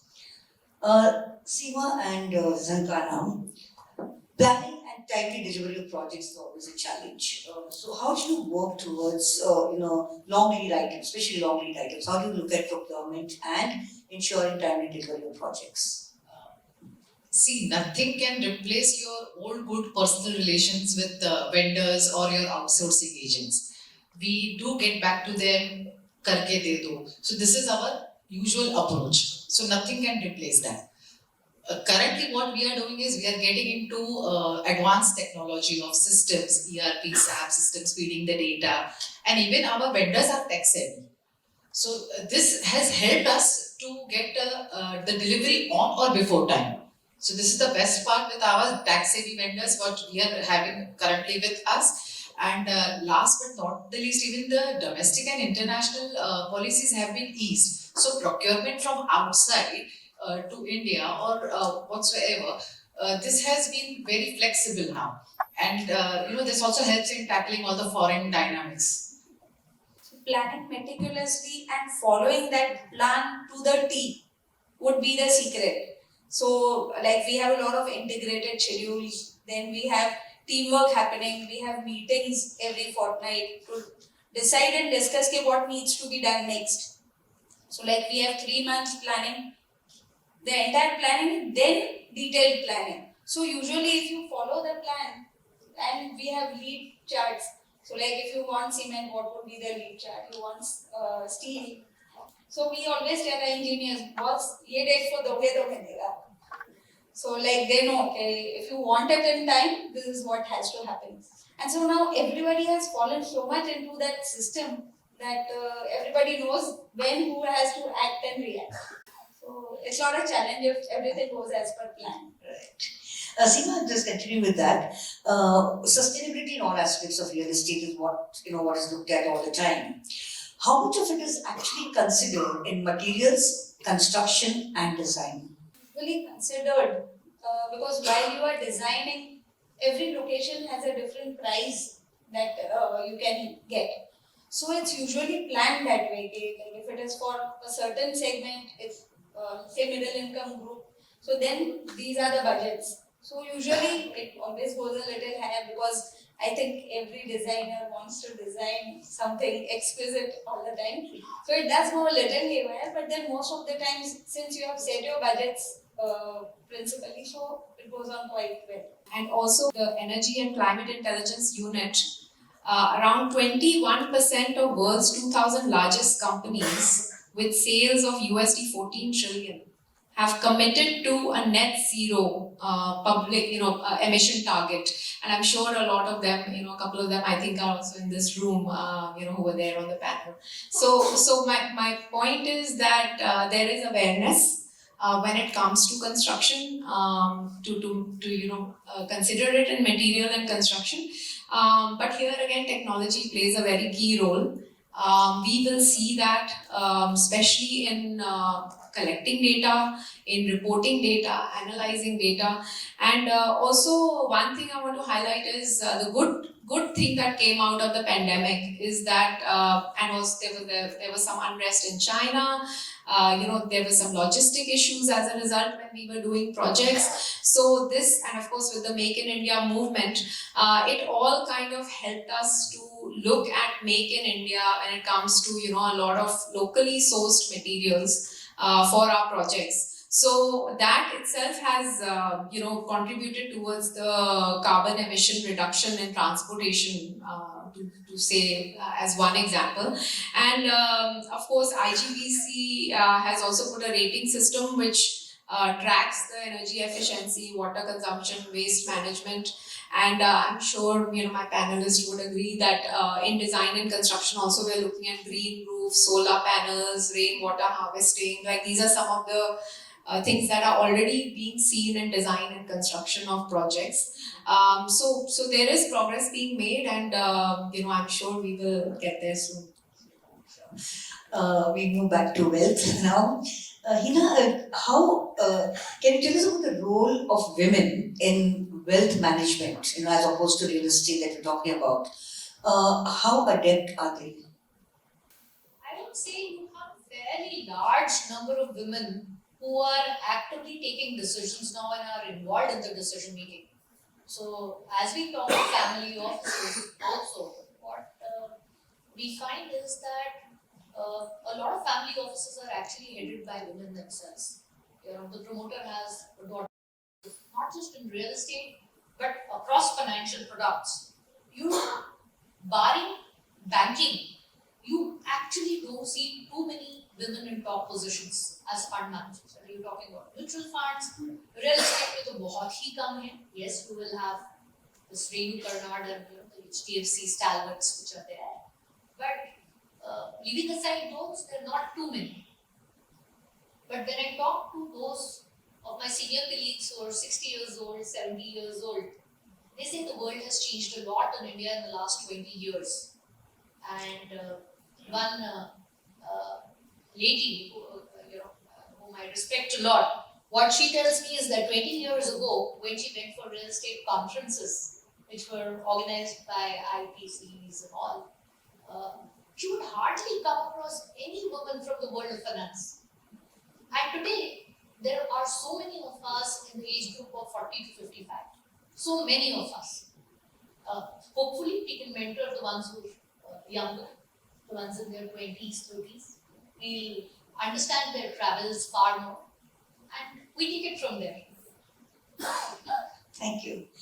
I would like each one of you to answer my last question, each one of you to answer one question.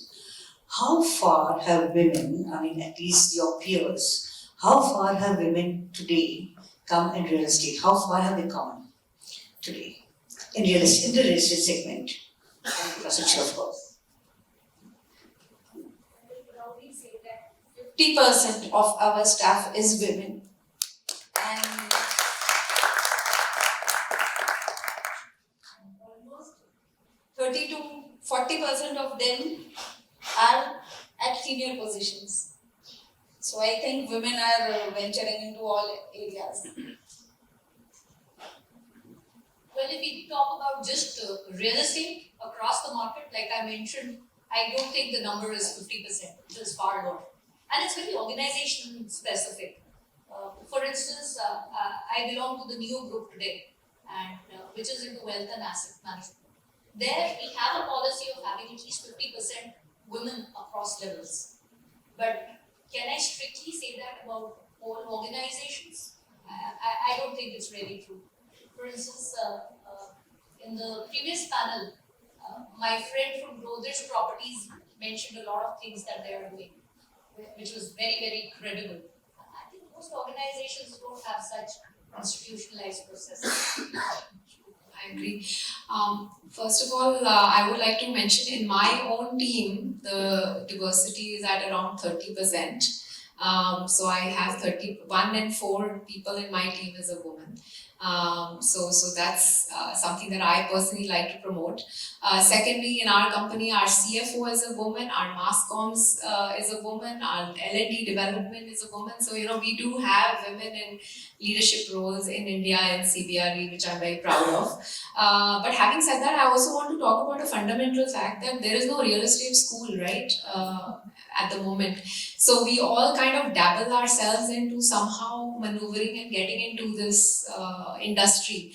Most of the women, I would say, myself, as an example, started with architecture and design and somehow got into project management and in the real estate industry. So there is no real path per se, or is even promoted at home. Even to your earlier question, on wealth management, how many households actually have dinner conversations about wealth or creation or finance? It's only, I think, from our generation that we've started talking about it, as a topic. Especially in India, I've seen, it was a cultural thing to not talk about money earlier. So I think all of these things have led to us taking baby steps now towards, getting into this industry and progressing. Currently, my organization has 40% women strength, and it is across all the verticals at all levels. So, as rightly said by Hina, that it all depends on the organization.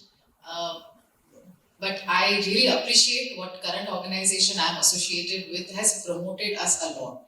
So this is what I can offer you. I would like to add something here. We all know about Japan. So this is not from the world of real estate, but generally in Japan, women don't really have a very, you can say, credible stature in the society. But you'll be surprised to find you have a class of investors which is called the Japanese housewives. I forget what it's called. And they actually move the forex and the stock markets because they sit at home, they trade, and they manage their wealth. While they may not have great social stature, but they're still very, very relevant in the markets.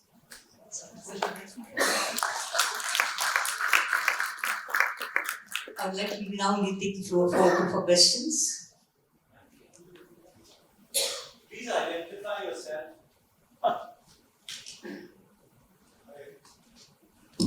Hi, I'm Barun.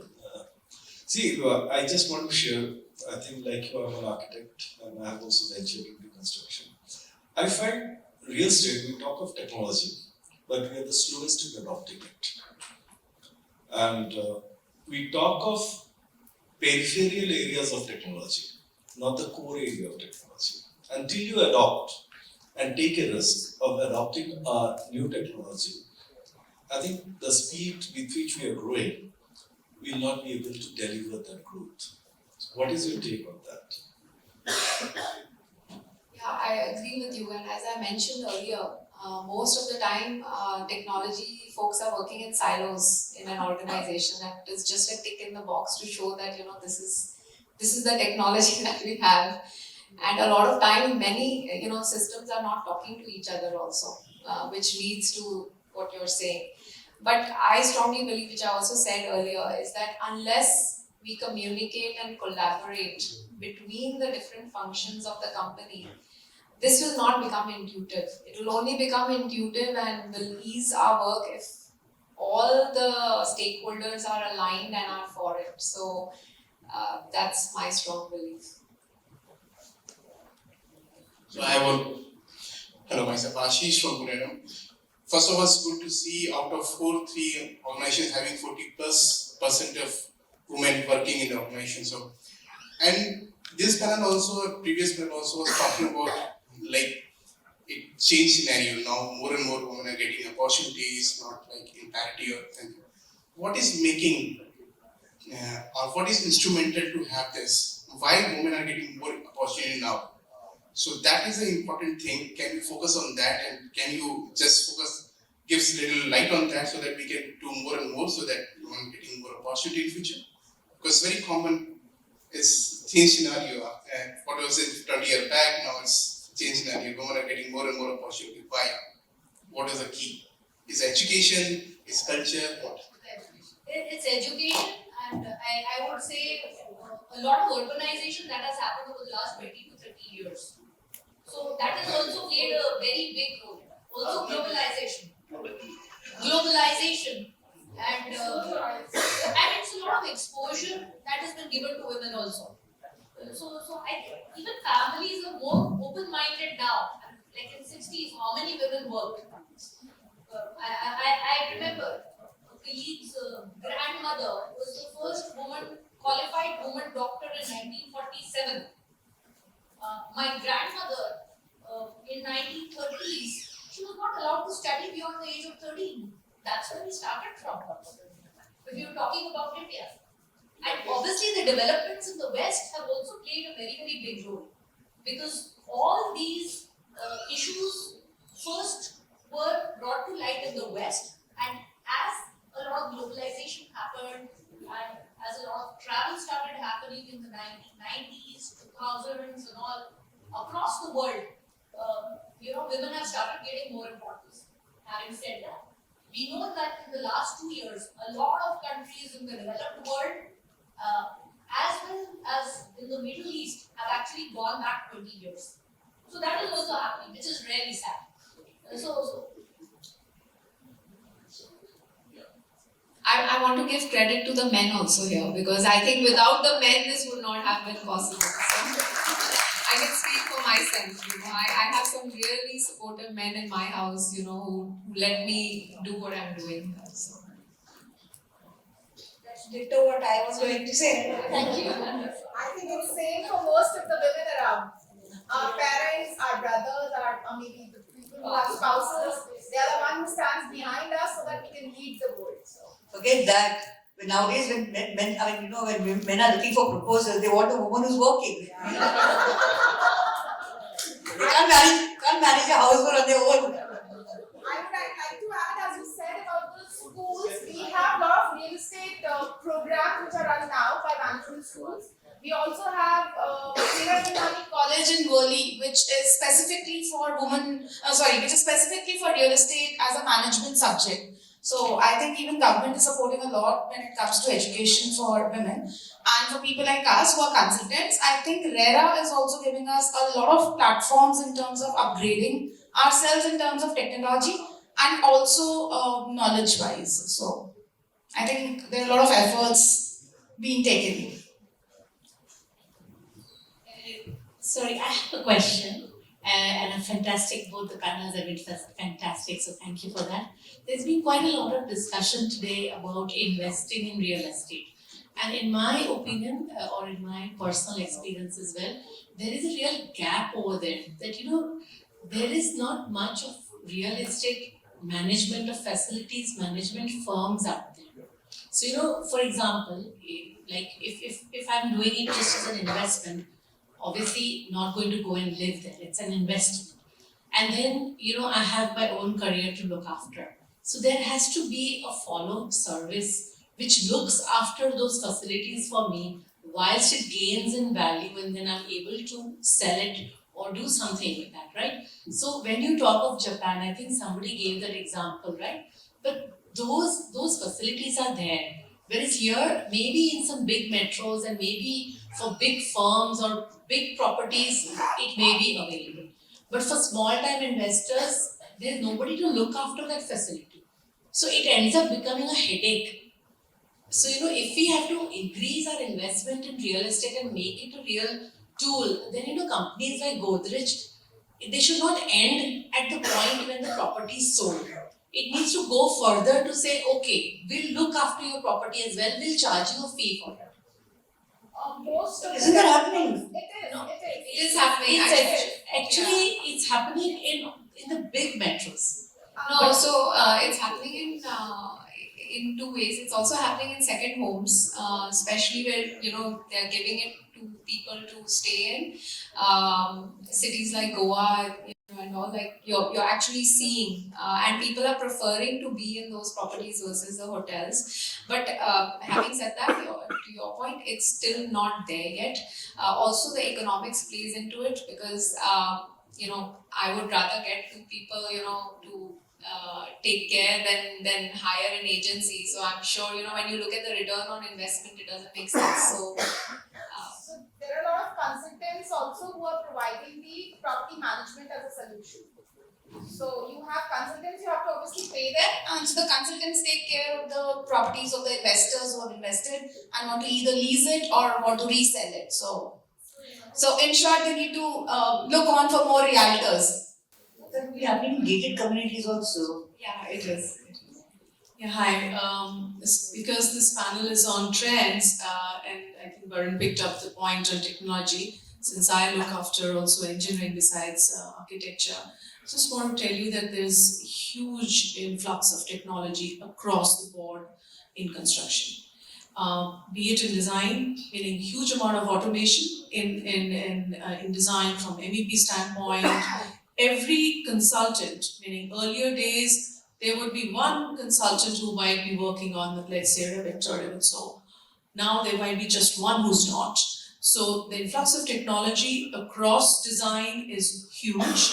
Also, I would say AI is big.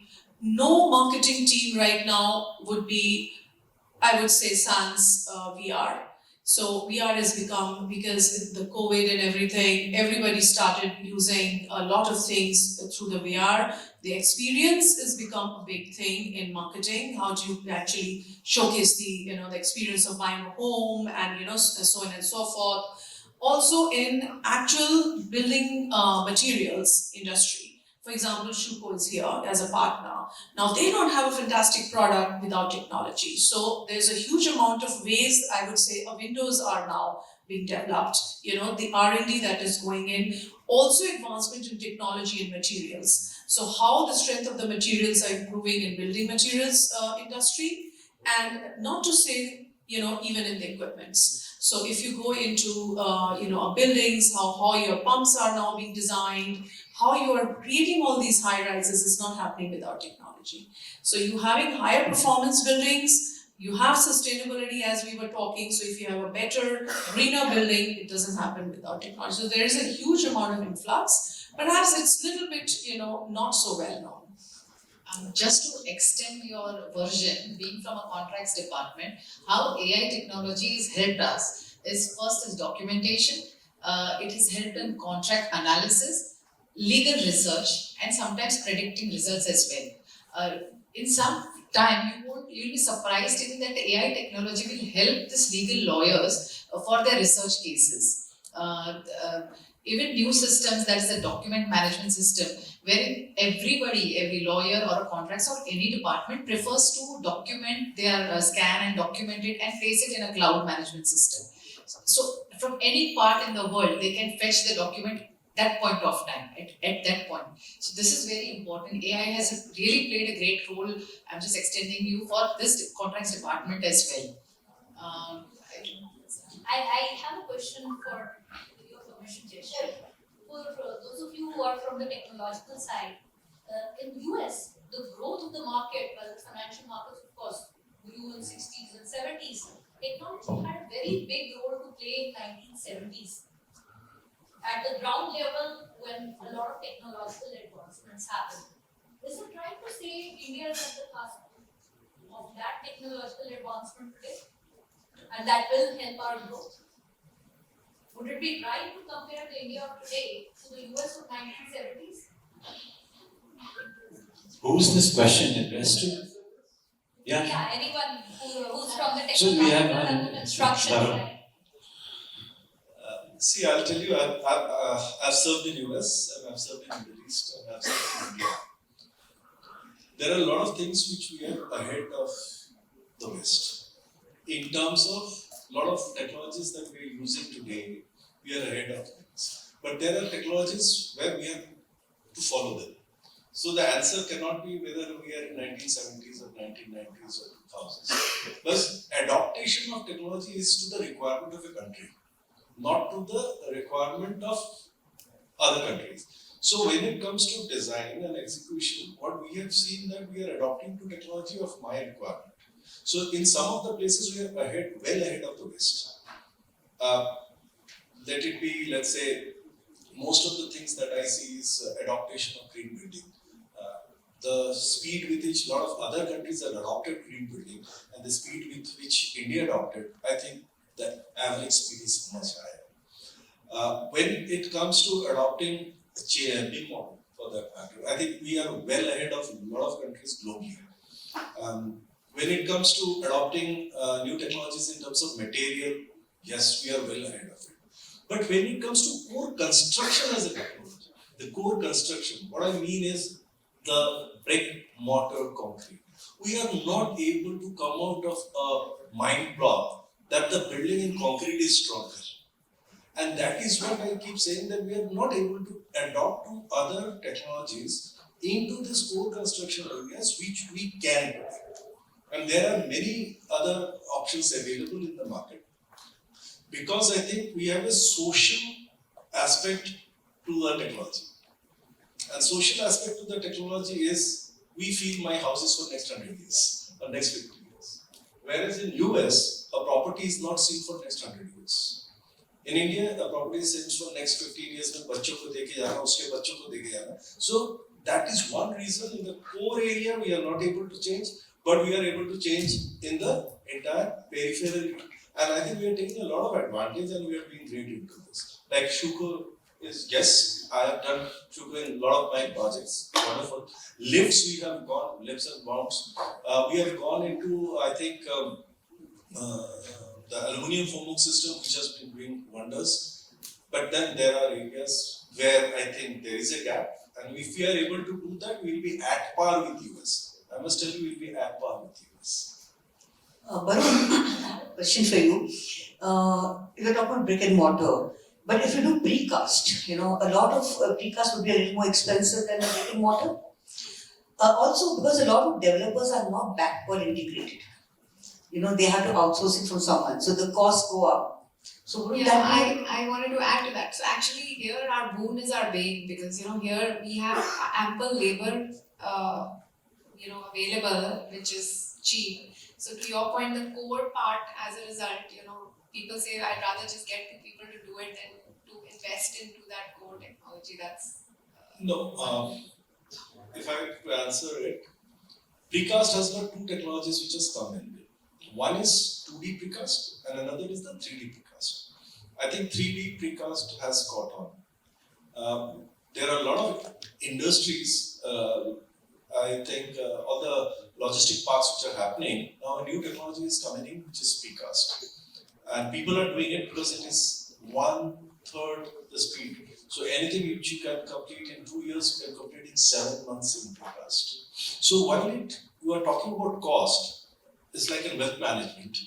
So cost of the project may go up by 10%, but your returns on the investment of that cost comes so much faster. So it's the money flow which is my challenge today. So I see when I'm doing a project, my client looks at it, whether I can fund the project in 7 months or not. So that based on that, at times the technology is seen. So the project life cycle cost with technology is actually lower. That is the answer I can give for you in terms of precast and speed up. In terms of the other, which is you are saying labor, actually it has reverse happened now. Laborers are not available in the market, because when we talk of labor, we are talking of labor, but we are not talking about the skill set. And the productivity of the skill set that is happening today is absolutely not the one we look for.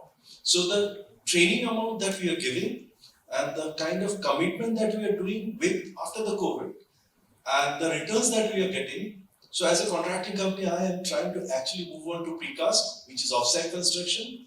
And a day will come when 90% of your construction will be offsite, only 10% will be onsite. And quality will be managed if it is only offsite. With onsite, quality is something which you are compromising on.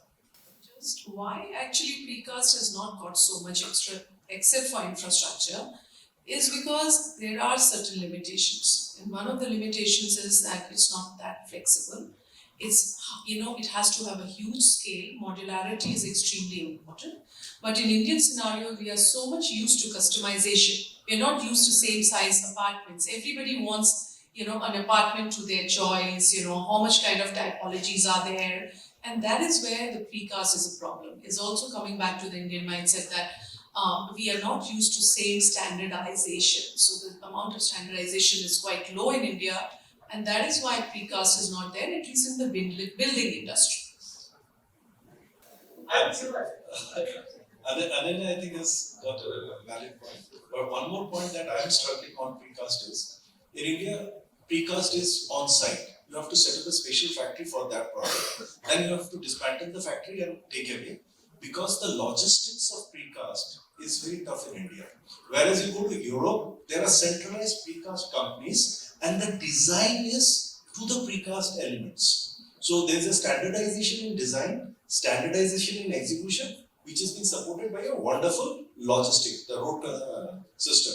But in India, we don't find that. So our precast factories are set up specifically for a project. That's why we need a large project. The minimum precast support project is 15 lakh square feet. Below 15 lakh square feet of construction size, you cannot set up a precast plant because it doesn't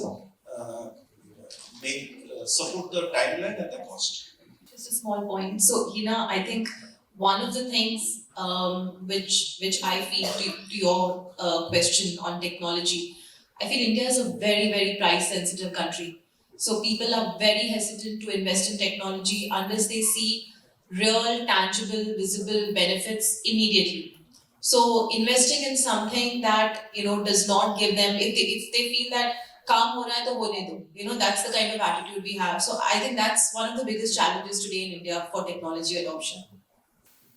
Hello everyone. So I'm actually a student in IT field. So with this panel discussion gave me like a complete different perspective about the construction. So as you know that IT industry is booming a lot. So I am currently in the IT engineering. So I see many of the my friends also, many of the young generation in the technological field going towards IT a lot. So I wanted to ask this question to Pooja ma'am actually. So as you know that like as you said that discussions about wealth or like the path towards real estate field is not really discussed. So can you suggest some of the ways in which we can really increase the discussion about the wide scope in real estate field about the upcoming generation? Because as a student myself, I don't have much idea about the real estate field. So yeah. So you've started with the first step, which is coming to forums like this, which is good. But yeah, I think talking to real estate professionals and creating that network around you to see who's in this industry and talking to them, I think that's one thing. Because the knowledge that you get through discussion is something that's invaluable. Reading newspapers, I mean, these are some really basic things, that you can do. Reading newspapers, reading about real estate professionals who made it big. There is one actually that I am forgetting, but Steve Schwartz, I think the Blackstone owner. So there's a book on him. So things like that will definitely help. And of course, there's a lot on social media that you can, look at. I don't know. I have a very good panelists here. So would you like to add? I think what she's actually recommended is the best way to go about it. And also you need to identify the colleges. I understand a lot of colleges, I think someone had mentioned there, they do have courses in real estate today. So probably you could do those. There'll be some online courses also. Get your fundamentals right and the practical knowledge is always lying around today. It's not like the 1990s where we actually had to struggle. You just go on the net and start Googling and you learn about everything there is to learn. You can start by reading Construction Week right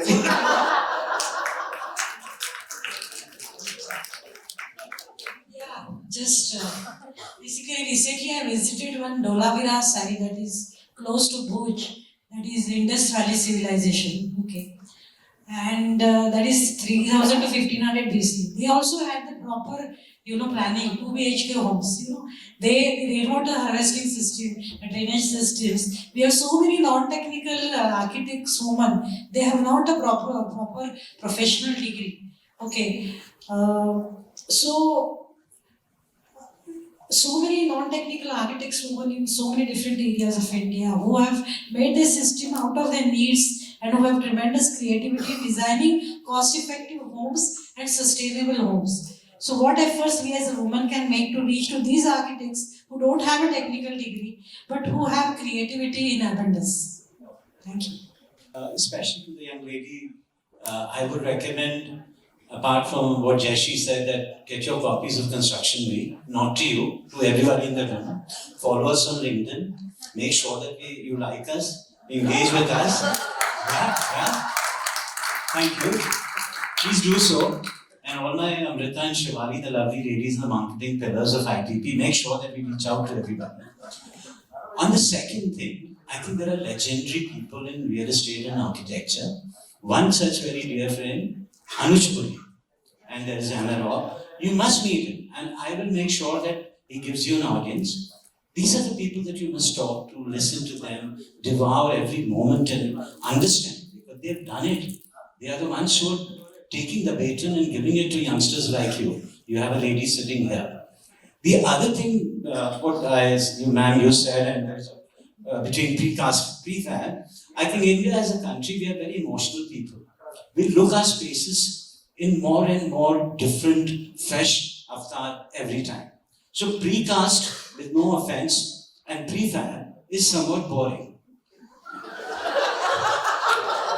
I'm just saying, it's predictable. We don't like predictability. We work, we make our own spaces, our house, our rooms, our bathrooms, even my office. I would like the way I want it. And I'm sure everybody sitting in this room will echo the same sentiments that I have. And Indians by virtue are very emotional, one. Second, you don't want cookie cutter. So if you go to a Courtyard by Marriott, or a Fairfield by Marriott, or a Ginger, they look the same. Would you like to go again and again? The answer is no. You like to be here, or somebody who does a space brilliantly, the palaces, the hotels, every time you want to experience a space, right? So I'm not going to give you or, go on a discourse, but I think for me, and I echo what you say, precast, prefab, you want to do large projects, tall building, look alike, go ahead and do it, but this is very boring. Thank you so much. Very entertaining and very, intuitive panel and very enlightening. Can I have Namit Jain of CFO of Shuku and Ashish Bohar, Assistant General Regional Manager, Hafle India, to facilitate this panel?